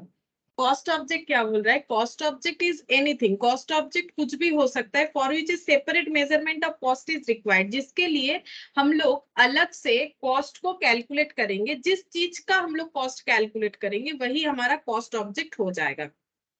जैसे कोई प्रोडक्ट हो सकता है, ठीक है, जैसे कोई प्रोडक्ट हो सकता है, कोई सर्विस हो सकता है, जो सर्विस हम लोग प्रोवाइड कर रहे हैं वो, कोई प्रोजेक्ट हो सकता है, ठीक है, कोई ब्रांड, कोई कैटेगरी, कोई एक्टिविटी, कोई डिपार्टमेंट या फिर कोई प्रोग्राम. तो वो होता है कॉस्ट ऑब्जेक्ट. मतलब बेसिकली जिस पर्टिकुलर चीज का हम लोग कॉस्ट को कैलकुलेट कर रहे हैं वही कॉस्ट ऑब्जेक्ट है. फिर तुम लोग सोचोगे कि कॉस्ट सेंटर भी तो वही था, जिस पर्टिकुलर चीज का हम लोग कॉस्ट कैलकुलेट कर रहे हैं वही कॉस्ट सेंटर हो रहा है. बेसिकली ब्रॉडली जो कॉस्ट सेंटर है, नैरोली वही जो है वो हमारा कॉस्ट ऑब्जेक्ट हो जाएगा. जैसे मान लो कि कोई सर्विस प्रोवाइड कर रहा है, मान लो कोई योगा, मतलब मान लो कहीं पर जो है योगा वगैरह सिखाया जाता है तो उसका भी ना अलग अलग पैकेज होता है. जैसे कि हाथ योगा हो गया या फिर कुछ और योगा हो गया, तो अलग अलग जो है चीज हो सकता है. तो जब हम लोग उस पर्टिकुलर चीज का लोकेशन का, मान लो जैसे एसबीआई का मान लो, तो एसबीआई का अगर लोकेशन वाइज हम लोग कॉस्ट निकाल रहे हैं तो हमारा कॉस्ट सेंटर लोकेशन हो गया, ठीक है. अब अगर हम लोग ये देखना चाहते हैं कि जहां पर डिपॉजिट काउंटर है उसका कॉस्ट क्या लग रहा है हर एक डिपॉजिट काउंटर में, तो वो हम लोग का हो गया कि पर्टिकुलर हम लोग कोई कैटेगरी वाइज जो है कॉस्ट को कैलकुलेट कर रहे हैं. जब हम लोग स्मॉल वे में निकालते हैं तो उसे कॉस्ट ऑब्जेक्ट बोल देंगे. बात एक ही है, ठीक है. तो हम लोग इसको ऐसे बोल सकते हैं, इट कैन बी डिफाइंड, अगर ब्रॉडली बोले, broadly called cost centre. Broadly है कॉस्ट सेंटर, ठीक है. और नैरोली मतलब एकदम स्प्लिटेड वे में अगर हम लोग बोले तो वही हमारा हो जाता है कॉस्ट यूनिट, ठीक है. कॉस्ट एकदम नैरोली अगर बोले, ठीक है, तो कॉस्ट यूनिट हो जाता है. तो ये हम लोग का हो गया कॉस्ट ऑब्जेक्ट. जो है वो क्या होता है, कॉस्ट ऑब्जेक्ट का मतलब है कॉस्ट यूनिट. मतलब क्या हो गया, मतलब और भी अगर सिंपली कॉस्ट यूनिट या ऑब्जेक्ट भी चाहो तो लिख सकते हैं. कॉस्ट यूनिट मतलब क्या, जिस चीज का हम लोग कॉस्ट निकाल रहे हैं उसको हम लोग कैसे डिफाइन कर रहे हैं, तो जिस चीज का कॉस्ट निकाल रहे हैं वो हमारा कॉस्ट ऑब्जेक्ट नैरोली, ठीक है. तो कॉस्ट यूनिट भी बोल सकते हैं ना इसे, एकदम नैरोली फॉर्म में, मतलब एकदम स्प्लिटेड फॉर्म में जो है हम लोग उसे कॉस्ट यूनिट बोल सकते हैं. कॉस्ट सेंटर जैसे देखो हम एक एग्जांपल से समझाते हैं. कॉस्ट सेंटर जैसे कॉस्ट सेंटर क्या हो सकता है, कोई लोकेशन. जैसे हम लोग ये फाइंड आउट करना चाहते हैं कि वेस्ट बंगाल में एसबीआई के जितने भी लोकेशन है उसका कॉस्ट कितना आ रहा है, ठीक है. तो हम लोग बोलेंगे हमारा कॉस्ट सेंटर हो गया जो है लोकेशन वाइज कॉस्ट सेंटर हो गया, ठीक है. अब अगर हम लोग ये आइडेंटिफाई करना चाहते हैं कि एसबीआई में जितने भी डिपॉजिट काउंटर है वेस्ट बंगाल में उनका कॉस्ट कैसे आ रहा है, तो ये जो हम लोग पर्टिकुलर किसी कैटेगरी में बोल रहे हैं दैट इज कॉस्ट ऑब्जेक्ट. और डिपॉजिट जो है पर पर्सन निकाल सकते हैं, ठीक है, पर पर्सन कितना डिपॉजिट कर रहा है तो वो कॉस्ट यूनिट हो गया. तो बेसिकली ये जो हमारा कॉस्ट सेंटर है उसी का ही एकदम नैरो फॉर्म जो है वो हमारा कॉस्ट यूनिट है, ठीक है. मतलब स्प्लिटेड वे में आ रहा है, बात एक ही है, बात कोई अलग नहीं है, ठीक है. लेकिन अलग अलग टर्म तो हमें सीखना पड़ेगा ना. तो ब्रॉडली जो कॉस्ट सेंटर है वही स्प्लिटेड फॉर्म में स्प्लिटेड फॉर्म में कॉस्ट ऑब्जेक्ट, और उसको भी और स्प्लिट करो तो कॉस्ट यूनिट कहलाता है, नैरोली एकदम कॉस्ट यूनिट कहलाता है। अच्छा, नेक्स्ट हम लोग पढ़ेंगे कॉस्ट ड्राइवर। कॉस्ट ड्राइवर का मतलब होता है जो एक्टिविटी हमारे कॉस्ट को इन्फ्लुएंस करता है उसे हम लोग कॉस्ट ड्राइवर बोलते हैं। जैसे मान लो कि घर पे जो इलेक्ट्रिसिटी का बिल आता है, ठीक है, जैसे मान लो कि वाटर कंजम्पशन के लिए एक अलग इलेक्ट्रिसिटी का यूनिट लगाया हुआ है, ठीक है, जिससे पता चलता है कि कितना पानी का कंजम्पशन हो रहा है। तो पानी का बिल जो आएगा वो डिपेंड करेगा कि वाटर कंजम्पशन कितना हो रहा है उस पे, या फिर घर की इलेक्ट्रिसिटी का बिल भी डिपेंड करेगा कि हम लोग कितना इलेक्ट्रिसिटी कंजम्पशन कर रहे हैं उस पे। तो मेरा इलेक्ट्रिसिटी का बिल ज्यादा या कम आना वो कौन ड्राइव करेगा? मेरा यूसेज, ठीक है, हम कितना इलेक्ट्रिसिटी यूज करें उस पे ही मेरा कॉस्ट जो है कम या ज्यादा होगा, ठीक है। जैसे हम लोग अपना गाड़ी जो चलाएंगे, मान लो गाड़ी जो है जो पेट्रोल या डीजल जिससे भी चले, तो हमारा जो गाड़ी है उसका खर्चा, मतलब गाड़ी को चलाने का खर्चा क्या होगा, वो डिपेंड करेगा कि हम लोग जो पेट्रोल या डीजल डाल रहे हैं, ठीक है, उसका कॉस्ट कितना है उसके ऊपर, ठीक है, उसके ऊपर हमारा पर किलोमीटर का कॉस्ट डिपेंड करेगा। पर किलोमीटर का कॉस्ट डिपेंड करेगा कि कितना हमारा तेल का खर्चा हो रहा है, ठीक है। तो कॉस्ट ड्राइवर मतलब ऐसा एक फैक्टर जो हमारे कॉस्ट को कम या ज्यादा कर सकता है, ठीक है। ज्यादा जाओगे गाड़ी चला के तो ज्यादा खर्चा होगा, कम जाओगे तो कम खर्चा होगा, मतलब डिस्टेंस, एक तो डिस्टेंस और एक हो जाएगा ऑयल का कॉस्ट, ठीक है। उसी तरह से अगर घर पे मान लो जो पानी का वाटर बिल आ रहा है, ठीक है, वाटर बिल जो आ रहा है वो डिपेंड करता है कि कितने वाटर को हम लोग कंज्यूम कर रहे हैं, ठीक है, उसके लिए कितने बार मशीन्स को चला रहे हैं जिससे इलेक्ट्रिक बिल आता है। तो एक cost driver is a factor, ये वो फैक्टर है जो हमारे कॉस्ट को कम या ज्यादा कर सकता है। और variable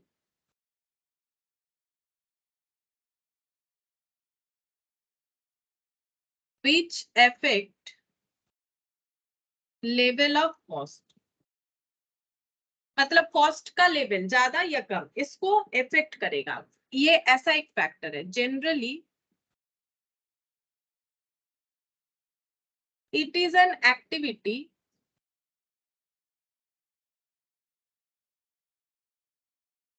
which is responsible for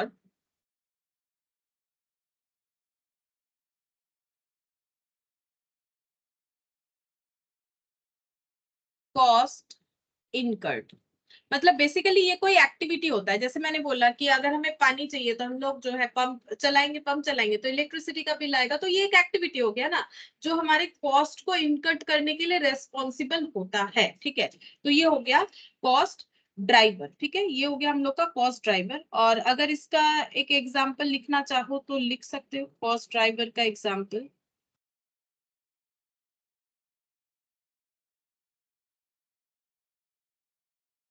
An example of this could be how the amount of water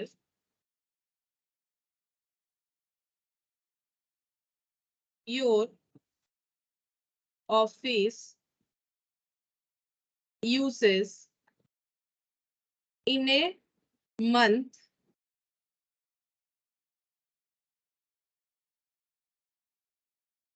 determines the price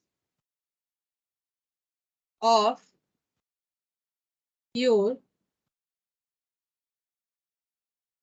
water bill.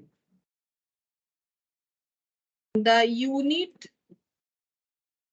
of water are the cost driver,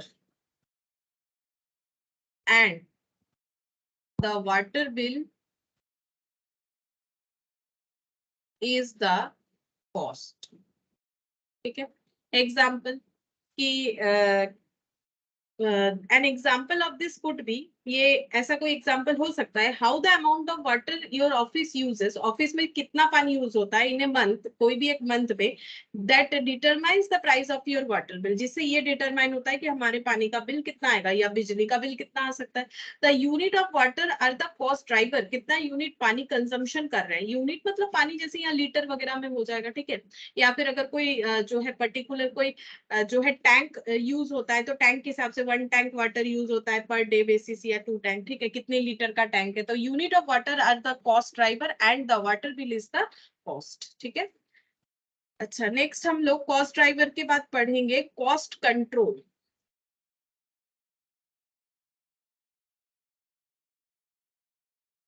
cost control क्या होता है, देखो, कॉस्ट को कंट्रोल रखने का जो तरीका, ठीक है, दैट इज कॉस्ट कंट्रोल। तो ये क्या है, ये एक प्रोसेस है, it is a process to ensure that appropriate action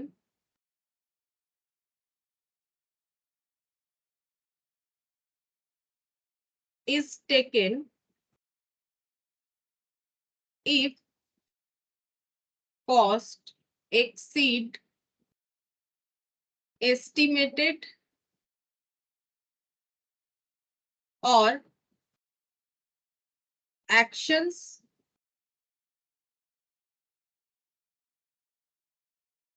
to be taken if costs are expected to exceed the expected level।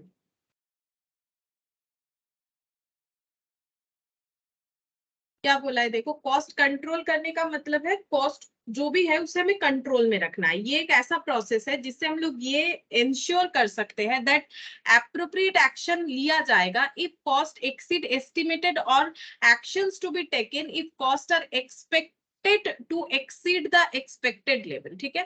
अगर हमें ऐसा लग रहा है कि हमारा कॉस्ट जो है वो एक्सीड कर सकता है, तो उसके लिए नेसेसरी एक्शन लेने का सोचा जाएगा, और अगर कर रहा है तो नेसेसरी एक्शन लिया जाएगा। दैट इज कॉस्ट कंट्रोल, ठीक है। मतलब कॉस्ट को किसी भी हालत में बढ़ने नहीं देने के लिए जो भी एक्शंस एक्टिविटीज हम लोग करते हैं, that is called cost control, ठीक है। नेक्स्ट हम लोग पढ़ेंगे कॉस्ट रिडक्शन। कंट्रोल का मतलब जो है कि जितना है उसी पे रखना, ठीक है। कंट्रोल का मतलब जो है जितना है उसी, जैसे हम लोग अगर रॉ मेटेरियल खरीद रहे हैं 12 रुपए में, तो हम लोग चाहेंगे वो 12 से 13 कभी ना हो, 12 में ही रहे, दैट इज कॉस्ट कंट्रोल। लेकिन अगर हम लोग ये सोचते हैं कि इसे कैसे 10 में लेके आए, दैट इज कॉस्ट रिडक्शन। तो कॉस्ट रिडक्शन का मतलब it may be defined as the achievement of real and permanent reduction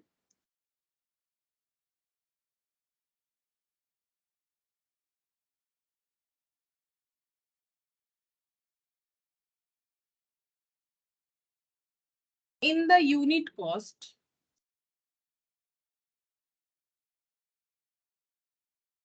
of goods manufactured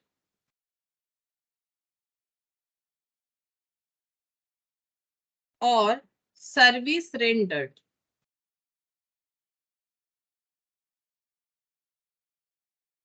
without compromising without compromising quality of product।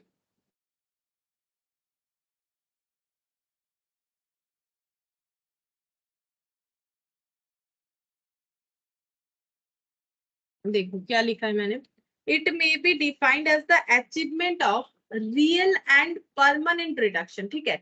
मतलब कॉस्ट रिडक्शन का मतलब हो जाएगा कि ये रियल होना चाहिए और परमानेंट होना चाहिए। मतलब ऐसा नहीं है कि जो है ऊपर से ऑर्डर आया कि कॉस्ट को रिड्यूस करने का कोशिश कर हम लोगों ने एक बार कर दिया, मतलब जो लोअर लेवल एम्प्लॉय है उन्होंने एक बार कर दिया और दूसरे बार वो बढ़ गया, ऐसा नहीं होता है। एक्चुअली कॉस्ट रिडक्शन जो है ना वो लोअर लेवल वाले लोगों को दिया भी नहीं जाता, इसका responsibility basically higher level management को ही दिया जाता है, जो कि सोच समझ के जो है, इसीलिए इसे एक अचीवमेंट बोला गया है कि it may be defined as an achievement, क्योंकि कॉस्ट को कंट्रोल करना जो है वो एक टेक्निक है, लेकिन कॉस्ट को रिड्यूस करना एक अचीवमेंट है, ठीक है।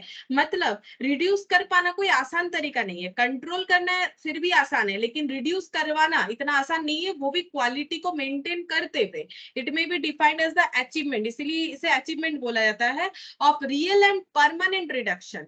अगर जो रिडक्शन है वो रियल में हुआ है, मतलब ऐसा नहीं कि आज हुआ है कल बंद हो जाएगा, परमानेंट होना चाहिए, रियल होना चाहिए in the cost unit, in the unit cost of goods manufactured, मतलब जो गुड्स मैन्युफैक्चर हो रहा है उसके पर कॉस्ट, पर यूनिट कॉस्ट में अगर रियली हम लोगों ने कॉस्ट को रिड्यूस करवाया है, और सर्विस रेंडर, या फिर अगर हम लोग सर्विस प्रोवाइड करते हैं तो सर्विस रेंडर करने का कॉस्ट अगर हम लोगों ने पर यूनिट रिड्यूस करवाए विदाउट कॉम्प्रोमाइजिंग क्वालिटी और प्रोडक्ट, तभी इसे बोला जाता है कॉस्ट रिडक्शन, ठीक है। नेक्स्ट इसमें थोड़ा सा और भी एड ऑन होगा, इसके बाद इसमें ही एडिट करके लिखो permanent and genuine savings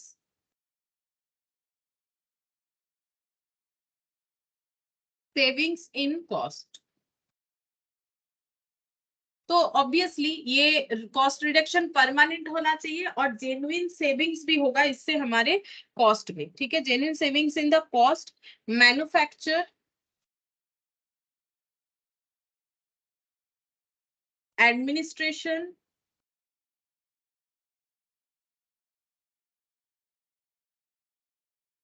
distribution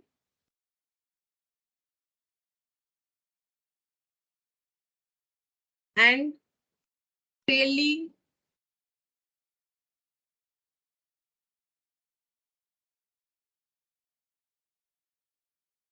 brought about by elimination of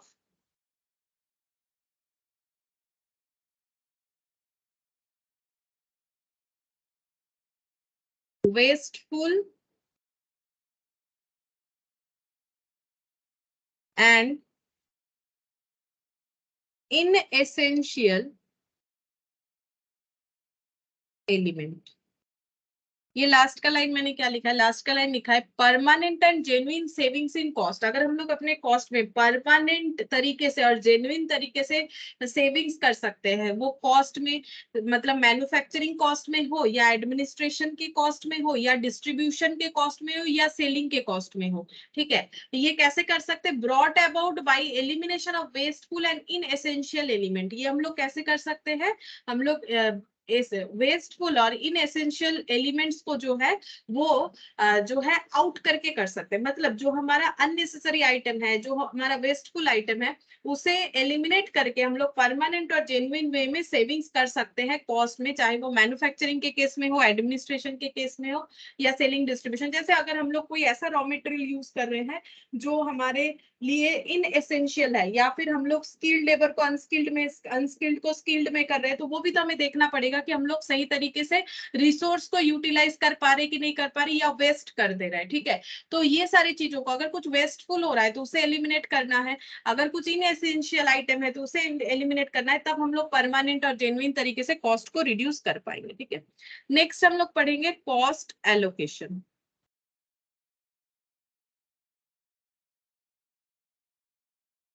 cost allocation क्या होता है, cost that is directly identifiable or chargeable to a specific center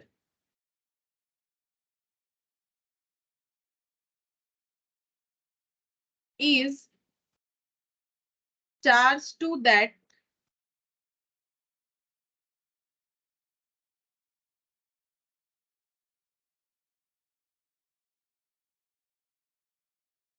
cost center is called cost allocation. Cost तो हम लोगों ने पढ़ लिया है, मनी या मनी सोर्स, जो हम लोग कुछ पाने के लिए जो अपना रिसोर्सेज जो मनी या मनी सोर्स है उसे एक्सचेंज कर रहे हैं.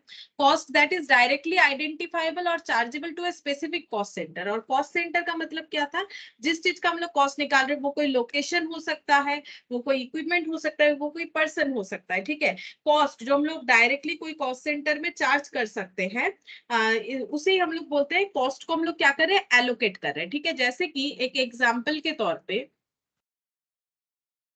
Cost of raw material allocated to the product.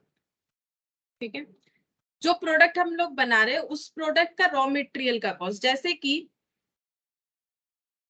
Chemical in soap. ठीक है, जो सोप होता है मतलब जो साबुन हम लोग यूज करते हैं सोप, ठीक है, उसमें जो केमिकल दिया जाता है वो उसका रॉ मटेरियल है. ठीक है, तो कोई भी प्रोडक्ट, जैसे यहाँ पर मैंने सोप का एग्जांपल लिया, सोप में यूज होने वाला जो रॉ मटेरियल है वो हम लोग इजीली आइडेंटिफाई करके बता सकते हैं कि पर सोप पे कितने रुपीस का रॉ मटेरियल लगा है, यानी केमिकल लगा है. ठीक है, या फिर मेरा जो फर्नीचर वाला एग्जाम्पल देख लो कि एक टेबल बनाने में कितने रुपए का जो है वुड यानी कि लकड़ी लगा है. ठीक है, या एक ड्रेस का एग्जांपल देख लो, एक शर्ट बनाने में कितने रुपए का कपड़ा लगा है. ठीक है, तो ये सब कॉस्ट हम लोग इजीली आइडेंटिफाई कर पाते हैं उस कॉस्ट सेंटर पे, तो ये हो जाता है कॉस्ट एलोकेशन. ठीक है, और एक होता है कॉस्ट एलोकेशन और एक होता है कॉस्ट एपोर्शनमेंट. ये क्या होता है, देखो, cost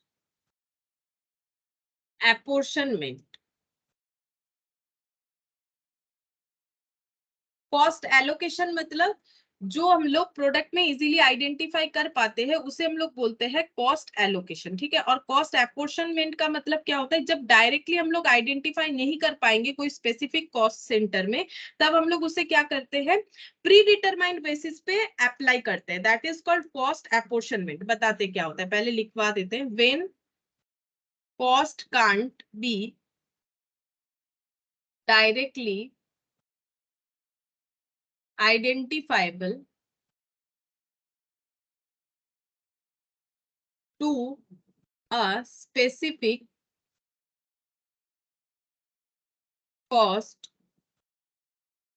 center, then such cost is charged to different cost centers on some predetermined basis. This process is called cost apportionment. ठीक है, जैसे कि मान लो ये सोप बन रहा था. ठीक है, सोप में कितना केमिकल लग रहा है वो हम लोग बता पा रहे हैं, लेकिन सोप जहाँ मैन्युफैक्चर हो रहा है, जहाँ जिस मशीन्स में या फिर फैक्ट्री में जो भी यूज करके मैन्युफैक्चर हो रहा है, मान लो मशीन यूज करके हो रहा है, तो मशीन का इलेक्ट्रिसिटी बिल आ रहा है. अब पर सोप पे इलेक्ट्रिसिटी बिल कितना आ रहा है वो हम लोग इजिली आइडेंटिफाई करके नहीं बता पा रहे, तो हम लोग क्या करेंगे, उसे एक प्री डिटरमाइंड बेसिस पे एलोकेट करेंगे, क्योंकि इलेक्ट्रिसिटी का बिल जो आ रहा है या फिर मशीन जो यूज हो रहा है उसका जो डेप्रिसिएशन हो रहा है, ये सारी चीजों को तो हमें कस्टमर से रिकवर करना है, यानी प्रोडक्ट के कॉस्ट में ऐड ऑन करना है.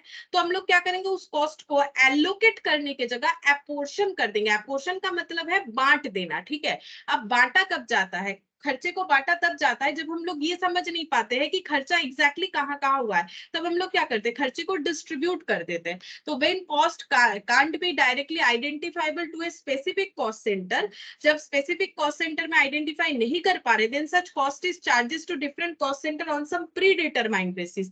This process is called cost apportionment. ठीक है, तब हम लोग डिफरेंट डिफरेंट कॉस्ट सेंटर में उसे जो है अप्लाई कर देते हैं. ठीक है, जैसे कि मान लो फैक्ट्री का रेंट, जैसे मैंने इलेक्ट्रिसिटी का एक्सपेंस बोला, फैक्ट्री का रेंट, तो एग्जांपल लिख देते हैं.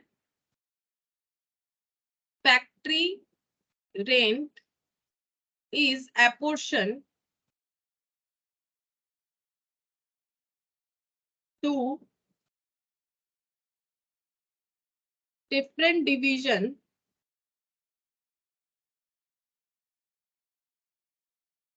on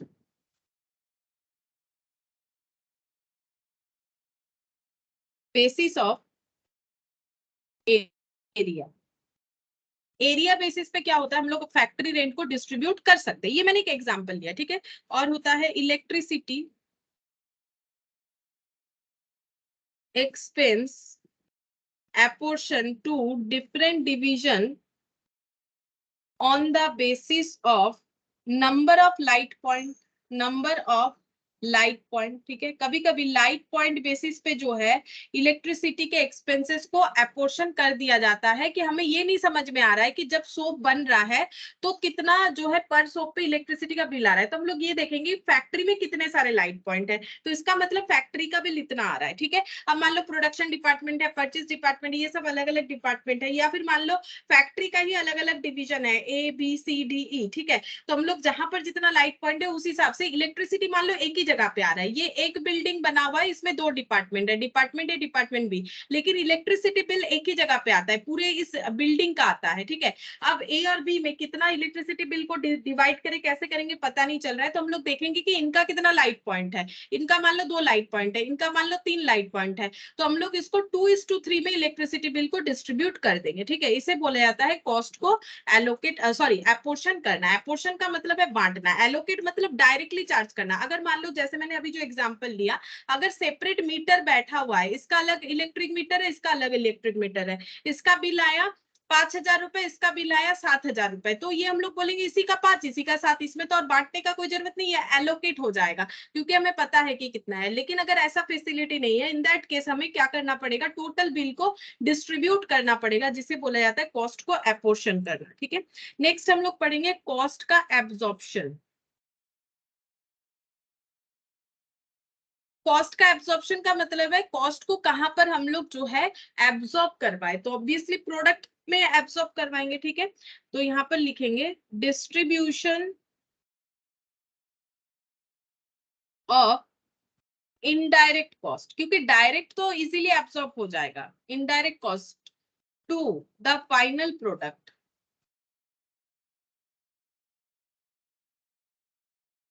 is called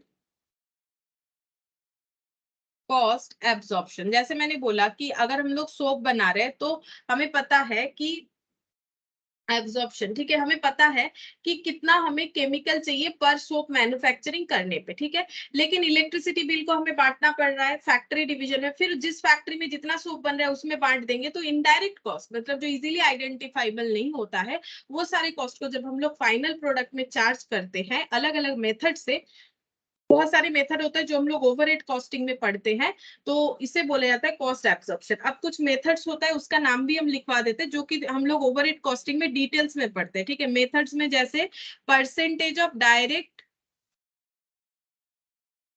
material cost, ठीक है। अगर हमारा काम जो है मतलब हमारा कॉस्ट अगर ज्यादा मेटेरियल में इंक्लूडेड होता है, तो हम लोग इनडायरेक्ट कॉस्ट को मेटेरियल परसेंटेज बेसिस पे डिस्ट्रीब्यूट करेंगे। अगर हमारा काम लेबर ओरिएंटेड ज्यादा है, तो परसेंटेज ऑफ यहाँ पर लिखेंगे डायरेक्ट लेबर कॉस्ट के बेसिस पे हम लोग अपना जो है इनडायरेक्ट कॉस्ट को एपोर्शन करेंगे। या फिर हो सकता है परसेंटेज ऑफ प्राइम कॉस्ट, मतलब अगर हम लोग का मेटेरियल डायरेक्ट मेटेरियल और डायरेक्ट लेबर इक्वली यूज होता है, इक्वल अमाउंट पे जाता है, 50-50% है, तब हम लोग परसेंटेज ऑफ प्राइम कॉस्ट पे हमारा जो इनडायरेक्ट कॉस्ट है उसे प्रोडक्ट पे चार्ज करेंगे, ठीक है। अगर हमारा जो काम है वो आवरली बेसिस पे डायरेक्ट लेबर आवर पे ज्यादा डिपेंडेंट है, तो डायरेक्ट लेबर आवर्स बेसिस पे हम लोग अपने इनडायरेक्ट कॉस्ट को चार्ज एलोकेट कर सकते हैं, ठीक है। या फिर अगर हमारा मशीन ओरिएंटेड ज्यादा काम है, ठीक है, तो मशीन आवर्स रेट जो निकलेगा उसके बेसिस पे हम लोग अपने प्रोडक्ट के कॉस्ट मतलब जो प्रोडक्ट में इनडायरेक्ट कॉस्ट को एब्जॉर्ब करवा सकते हैं, ठीक है। अच्छा, एक एग्जाम्पल, वो तो मेथड लिखा, एग्जाम्पल समझा देते हैं। ये मेथड्स लिखा मैंने, एग्जाम्पल हो जाएगा cost of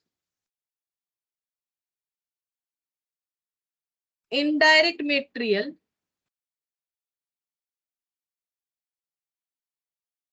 may be charged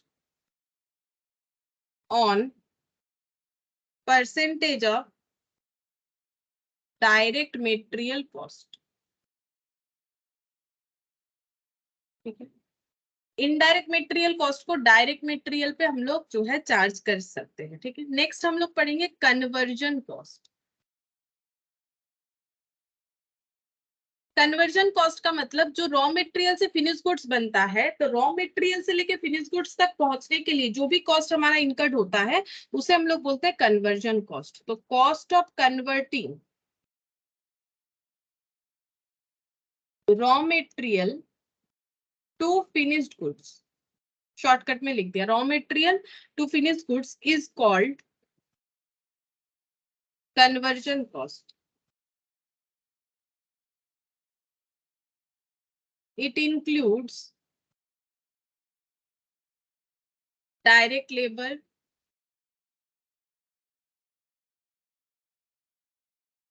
direct expense,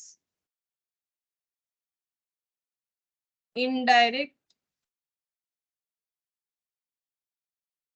cost. ठीक है, तो ये सब इंक्लूड हो जाएगा। जैसे ये देखो, रॉ मटेरियल से लेके, मान लो ये रॉ मटेरियल है, ठीक है, ये रॉ मटेरियल यूज होता है, ये हमारा फिनिश गुड्स है। ठीक है, तो इन द मीन टाइम जो भी खर्चा हो रहा है, जैसे कि direct labour, direct expenses, indirect cost, ये सब, ठीक है ना। तो रॉ मटेरियल का कॉस्ट आएगा, रॉ मटेरियल का कॉस्ट लेकिन नहीं आएगा, यहाँ से लेके यहाँ तक का जो भी कॉस्ट आएगा that is called conversion cost. ठीक है, अच्छा, अब हम लोग यहाँ पर पढ़ेंगे इंपॉर्टेंस ऑफ, नेक्स्ट हम लोग पढ़ेंगे इंपॉर्टेंस ऑफ कॉस्टिंग। कॉस्टिंग का इंपॉर्टेंस क्या है, ये हमें कहाँ कहाँ हेल्प करता है, मैनेजमेंट को हेल्प करता है, तो एड टू मैनेजमेंट। अगर हम लोग कॉस्टिंग करते हैं तो मैनेजमेंट को हेल्प होता है, क्रेडिटर को हेल्प होता है,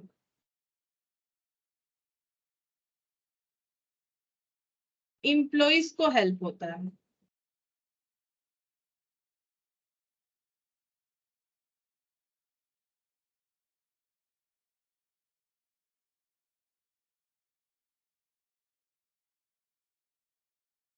नेशनल इकोनॉमी को हेल्प होता है।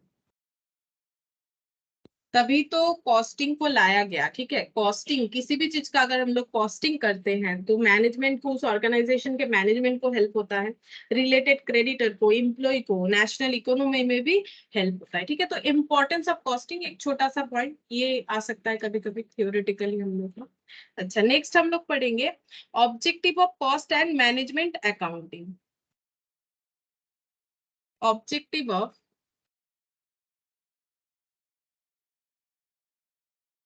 Cost and management accounting.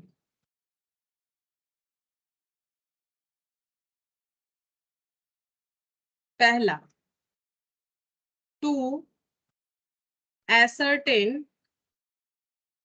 The cost per unit. ठीक है, हम लोग कॉस्ट पर यूनिट निकाल सकते हैं, जो भी चीज प्रोड्यूस करी या सर्विस प्रोवाइड कर रहे हैं उसका पर यूनिट कॉस्ट कितना आ रहा है वो निकाल सकते हैं। टू प्रोवाइड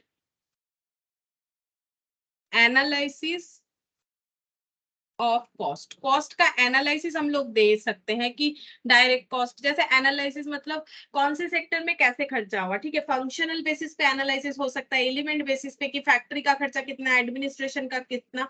अगर हम लोग कॉस्ट अकाउंटिंग फॉलो करते हैं तो हम लोग कॉस्ट का एनालिसिस भी दे पाएंगे।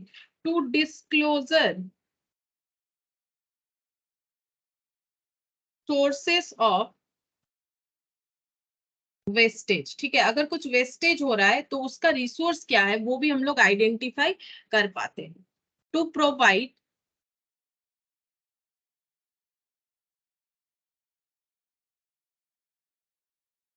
रिक्विजिट डेटा, जो भी जरूरत का डेटा है कॉस्ट से रिलेटेड वो हम लोग प्रोवाइड तभी कर पाएंगे अगर हम लोग कॉस्ट अकाउंटिंग फॉलो करेंगे।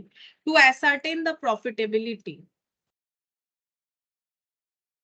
हम लोग प्रॉफिट कितना आ रहा है उसे एसर्टेन कर पाएंगे। to exercise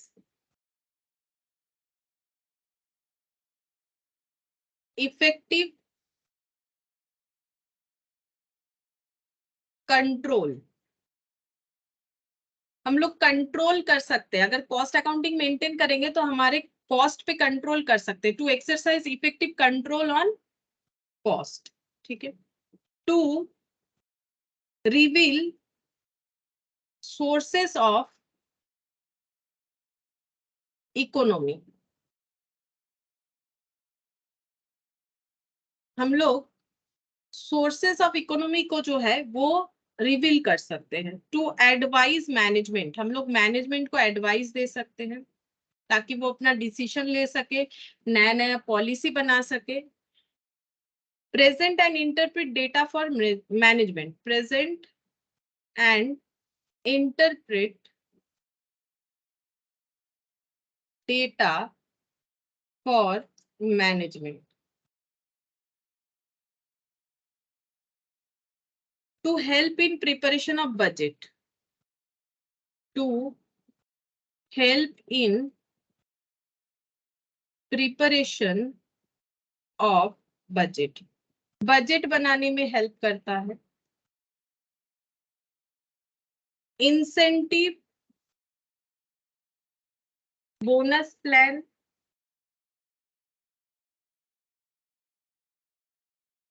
based on cost savings, ठीक है।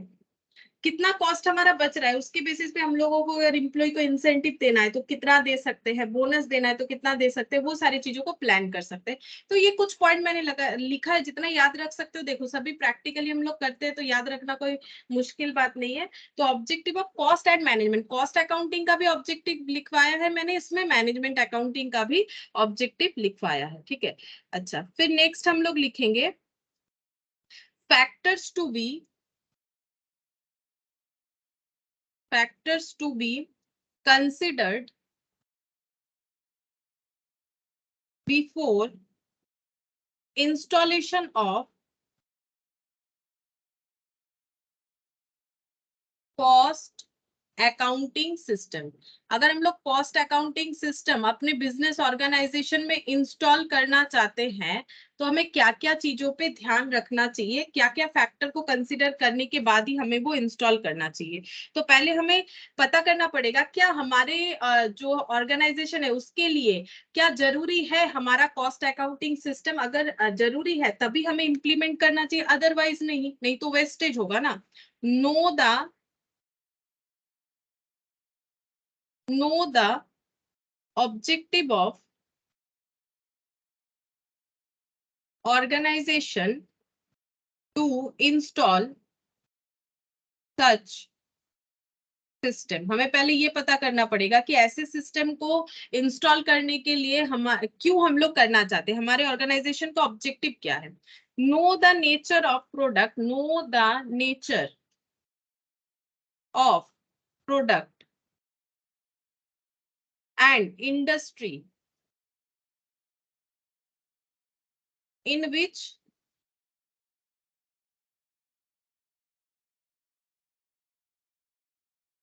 which organization is operating, ठीक है। मतलब जो ऑर्गेनाइजेशन में हम लोग कॉस्टिंग सिस्टम को जो है अप्लाई करना चाहते हैं वो कैसे प्रोडक्ट बेचते हैं, क्या इंडस्ट्री है या फिर क्या प्रोडक्ट बेचती, किस तरीके की इंडस्ट्री है। फिर नेक्स्ट लिखेंगे know the organisation hierarchy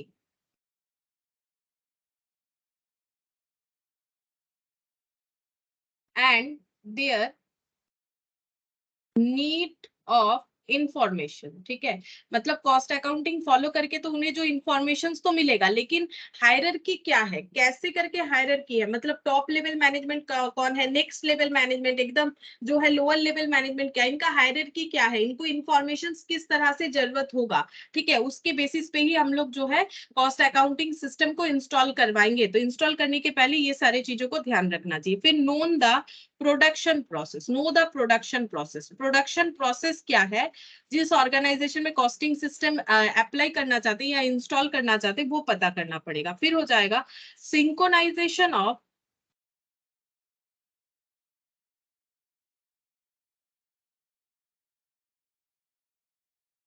of information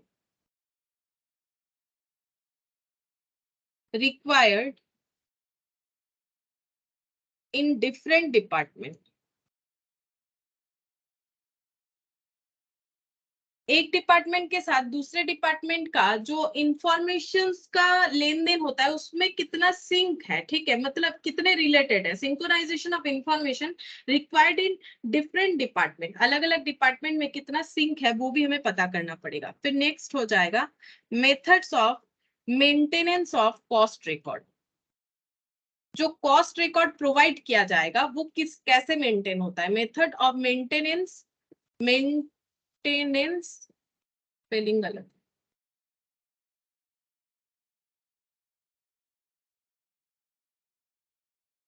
TENANC, maintenance of cost record.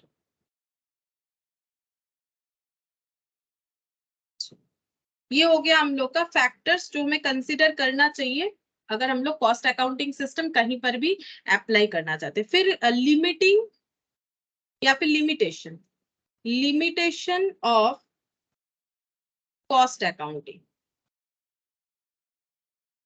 Cost accounting का लिमिटेशन क्या है। पहला, ये एक्सपेंसिव है। ये सिस्टम को अगर हम लोग अपने ऑर्गेनाइजेशन में लेते हैं एक्सपेंसिव होगा, ठीक है, क्योंकि इसमें स्किल का जरूरत होगा तो कॉस्ट अकाउंटेंट को रखना पड़ेगा, तो ये एक्सपेंसिव होता है, ठीक है। रिक्वायर्ड, रिक्वायर्ड रिकंसिलिएशन, ठीक है। रिकंसिलिएशन जब तुम लोग किए हो, ठीक है, तब देखे होगे कि फाइनेंस बुक में कुछ रिकॉर्ड होता है आइटम, कुछ आइटम ऐसे है कॉस्ट बुक में रिकॉर्ड होता है फाइनेंस में नहीं होता है, कुछ फाइनेंस में होता है कॉस्ट में रिकॉर्ड नहीं होता है। तो जब दोनों बुक्स को हमें चेक करते हैं तो हमें कुछ मिसमैच मिलता है, क्योंकि कुछ आइटम फाइनेंस वाले कॉस्ट, फाइनेंस और कॉस्ट में जो है इसका जब हम लोग मैच करते हैं, क्यों करते हैं, क्योंकि हमें फाइनेंस डिपार्टमेंट और कॉस्ट डिपार्टमेंट के डेटा को जो है मैच करवाना पड़ता है, ठीक है। तो जब हम लोग मैच करते हैं, क्योंकि ये जो है फाइनेंस वाले जैसे कि रिकॉर्ड करते हैं डिविडेंड का डेटा, कॉस्ट वाले नहीं रिकॉर्ड करते, क्योंकि कॉस्ट वाले को प्रोडक्शन के कॉस्ट से मतलब होता है, डिविडेंड से मतलब नहीं होता है, लोन के इंटरेस्ट से मतलब नहीं होता है। तो यहाँ पर कुछ आइटम रिकॉर्ड होता है, कुछ नहीं होता है, ठीक है। तो रिकंसिलिएशन का जरूरत होता है, तो ये एक नेगेटिव पॉइंट आता है कि रिकंसिलिएशन का जरूरत होता है। दूसरा होता है डुप्लीकेशन वर्क। डुप्लीकेशन वर्क, ठीक है। डुप्लीकेशन वर्क का मतलब होता है कि ऐसा डेटा जो फाइनेंस में भी रिकॉर्ड हो रहा है कॉस्ट में भी रिकॉर्ड हो रहा है, तो डुप्लीकेशन रिकॉर्ड रेडी करता है, तो that is duplication of work, ठीक है। और इन एफिशिएंसी, अगर कोई इनएफिशिएंट है, ठीक है, इनएफिशिएंसी, ठीक है, तो ये जो है इनएफिशिएंट अगर होता है तो वो लिमिटेशन आ जाता है कॉस्ट अकाउंटिंग सिस्टम में, ठीक है। तो limitation of cost accounting system का एक्सपेंसिव है, रिकंसिलिएशन का जरूरत होता है, डुप्लीकेशन ऑफ वर्क हो जाता है, और कभी कभी इनएफिशिएंसी भी जो है लिमिटेशन का रीजन होता है, ठीक है। अच्छा, नेक्स्ट हम लोग पढ़ेंगे steps of cost and management accounting, sorry scope, scope of cost and management accounting. Management accounting और कॉस्ट अकाउंटिंग का स्कोप क्या क्या है। कॉस्ट एसर्टेन कर पाते हैं,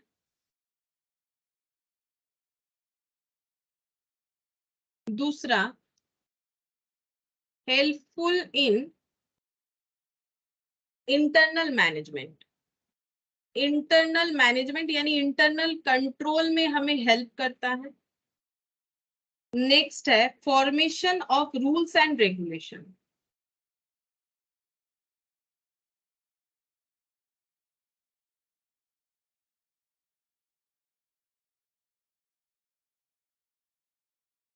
रूल्स रेगुलेशन फॉर्म करने में हेल्प करता है। Proper matching of cost with revenue, proper matching of cost with revenue, यानी कि मैचिंग कंसेप्ट को हम लोग अप्लाई कर सकते हैं अगर हम लोग cost and management accounting follow करते हैं। एड्स टू मैनेजमेंट, मैनेजमेंट के लिए हेल्पफुल होता है। ये एक पॉइंट हो गया। नेक्स्ट हम लोग आज लास्ट यही वाला लास्ट करेंगे, cost control versus cost reduction. Cost control और कॉस्ट रिडक्शन में फर्क क्या है? तो कॉस्ट कंट्रोल जो है वो एक प्रिवेंटिव फंक्शन है। प्रिवेंटिव फंक्शन है, जबकि मतलब एक काम करते हैं, कॉस्ट रिडक्शन में ऐसे ब्रैकेट लगाते हैं, तो ब्रैकेट में जो है वो कॉस्ट रिडक्शन के बारे में बताएगा, जो ब्रैकेट के बाहर है वो कॉस्ट कंट्रोल के बारे में बताएगा। ये है करेक्टिव फंक्शन। करेक्टिव फंक्शन, ठीक है, मतलब चीजों को सही कर लेना। प्रिवेंटिव मतलब जो है रोक लेना, और करेक्टिव मतलब चीजों को सही कर लेना। जैसे कि देखो, अगर हम लोग जो है जैसे मान लो किसी को हाई प्रेशर का प्रॉब्लम है, तो वो मेडिसिन ले सकता है, उससे उसका प्रेशर जो है कंट्रोल रहेगा, लेकिन प्रेशर का जो प्रॉब्लम है वो रिड्यूस नहीं होगा। लेकिन अगर वो जो है योगा वगैरह करते हैं प्रॉपरली, तो मतलब हो सकता है, नहीं 100% चांसेस होता है कि वो प्रॉब्लम क्योर हो जाए, ठीक है। तो कॉस्ट रिडक्शन जो है एक करेक्टिव फंक्शन है, मतलब चीज को पूरा सही कर देगा, लेकिन कॉस्ट कंट्रोल एक प्रिवेंटिव फंक्शन है कि रोक के रखा जा रहा है, कॉस्ट ना बढ़े। लेकिन कॉस्ट को रिड्यूस करेंगे तो वो एक करेक्टिव फंक्शन कहलाता है, क्योंकि वो जो है कॉस्ट को परमानेंटली रिड्यूस करता है, ठीक है। अच्छा, ये लिखेंगे एफर्ट टू अचीव स्टैंडर्ड, ठीक है। जैसे यहाँ पर क्या होता है, एफर्ट दिया जाता है स्टैंडर्ड को अचीव करने के लिए। अब स्टैंडर्ड का मतलब जैसे बोला गया है ऑर्गेनाइजेशन के तरफ से कि कॉस्ट को 12 रुपए में ही रखो, उससे ज्यादा मत होने दो, ठीक है। तो एफर्ट इस पे लगाया जाता है कि 12 से ऊपर ना जाए, ठीक है।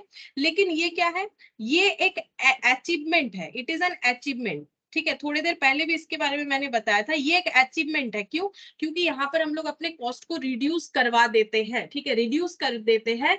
तो ये क्या है, ये एक अचीवमेंट है। और कॉस्ट को बढ़ने ना देना, ये एक जो है, ये भी एफर्ट है, लेकिन ये स्टैंडर्ड को अचीव करने का है, और ये एक अचीवमेंट है। जैसे मान लो कि अगर हम लोग अपना स्टैंडर्ड ये रखते हैं कि मुझे 50%, जैसे मान लो 100 में जैसे प्रोफेशनल कोर्सेज में क्या होता है, टोटल अगर 400 मार्क्स है, उसमें 200 मार्क्स लाना पड़ेगा। ये नहीं होता है तो जो है फेल माना जाता है 50%, तो दैट इज द स्टैंडर्ड। लेकिन अगर हम लोग 400 आउट ऑफ 400 ला रहे, दैट इज द अचीवमेंट, ठीक है। तो ये होता है अचीवमेंट और स्टैंडर्ड को अचीव करना, दो अलग बात होता है, ठीक है। तो कॉस्ट को कंट्रोल करना मतलब कोई एक स्टैंडर्ड को अचीव करना, कॉस्ट रिडक्शन मतलब अपने आप में एक अचीवमेंट है। यहाँ पर नेक्स्ट हो जाएगा मे अफेक्ट द क्वालिटी, ठीक है। कभी कभी क्या होता है कि कॉस्ट को कंट्रोल करने के चक्कर में क्वालिटी खराब कर दिया जाता है, ठीक है, मतलब क्वालिटी खराब कर दिया जाता है। जबकि ये जो है, ये एक लेंदी प्रोसेस है, ये एक एनालिसिस है, एक रिसर्च है। कॉस्ट को रिड्यूस ऐसे ही नहीं किया जाता है। तो ये हमारा प्रोडक्ट के क्वालिटी को अफेक्ट नहीं करता है, does not affect the quality.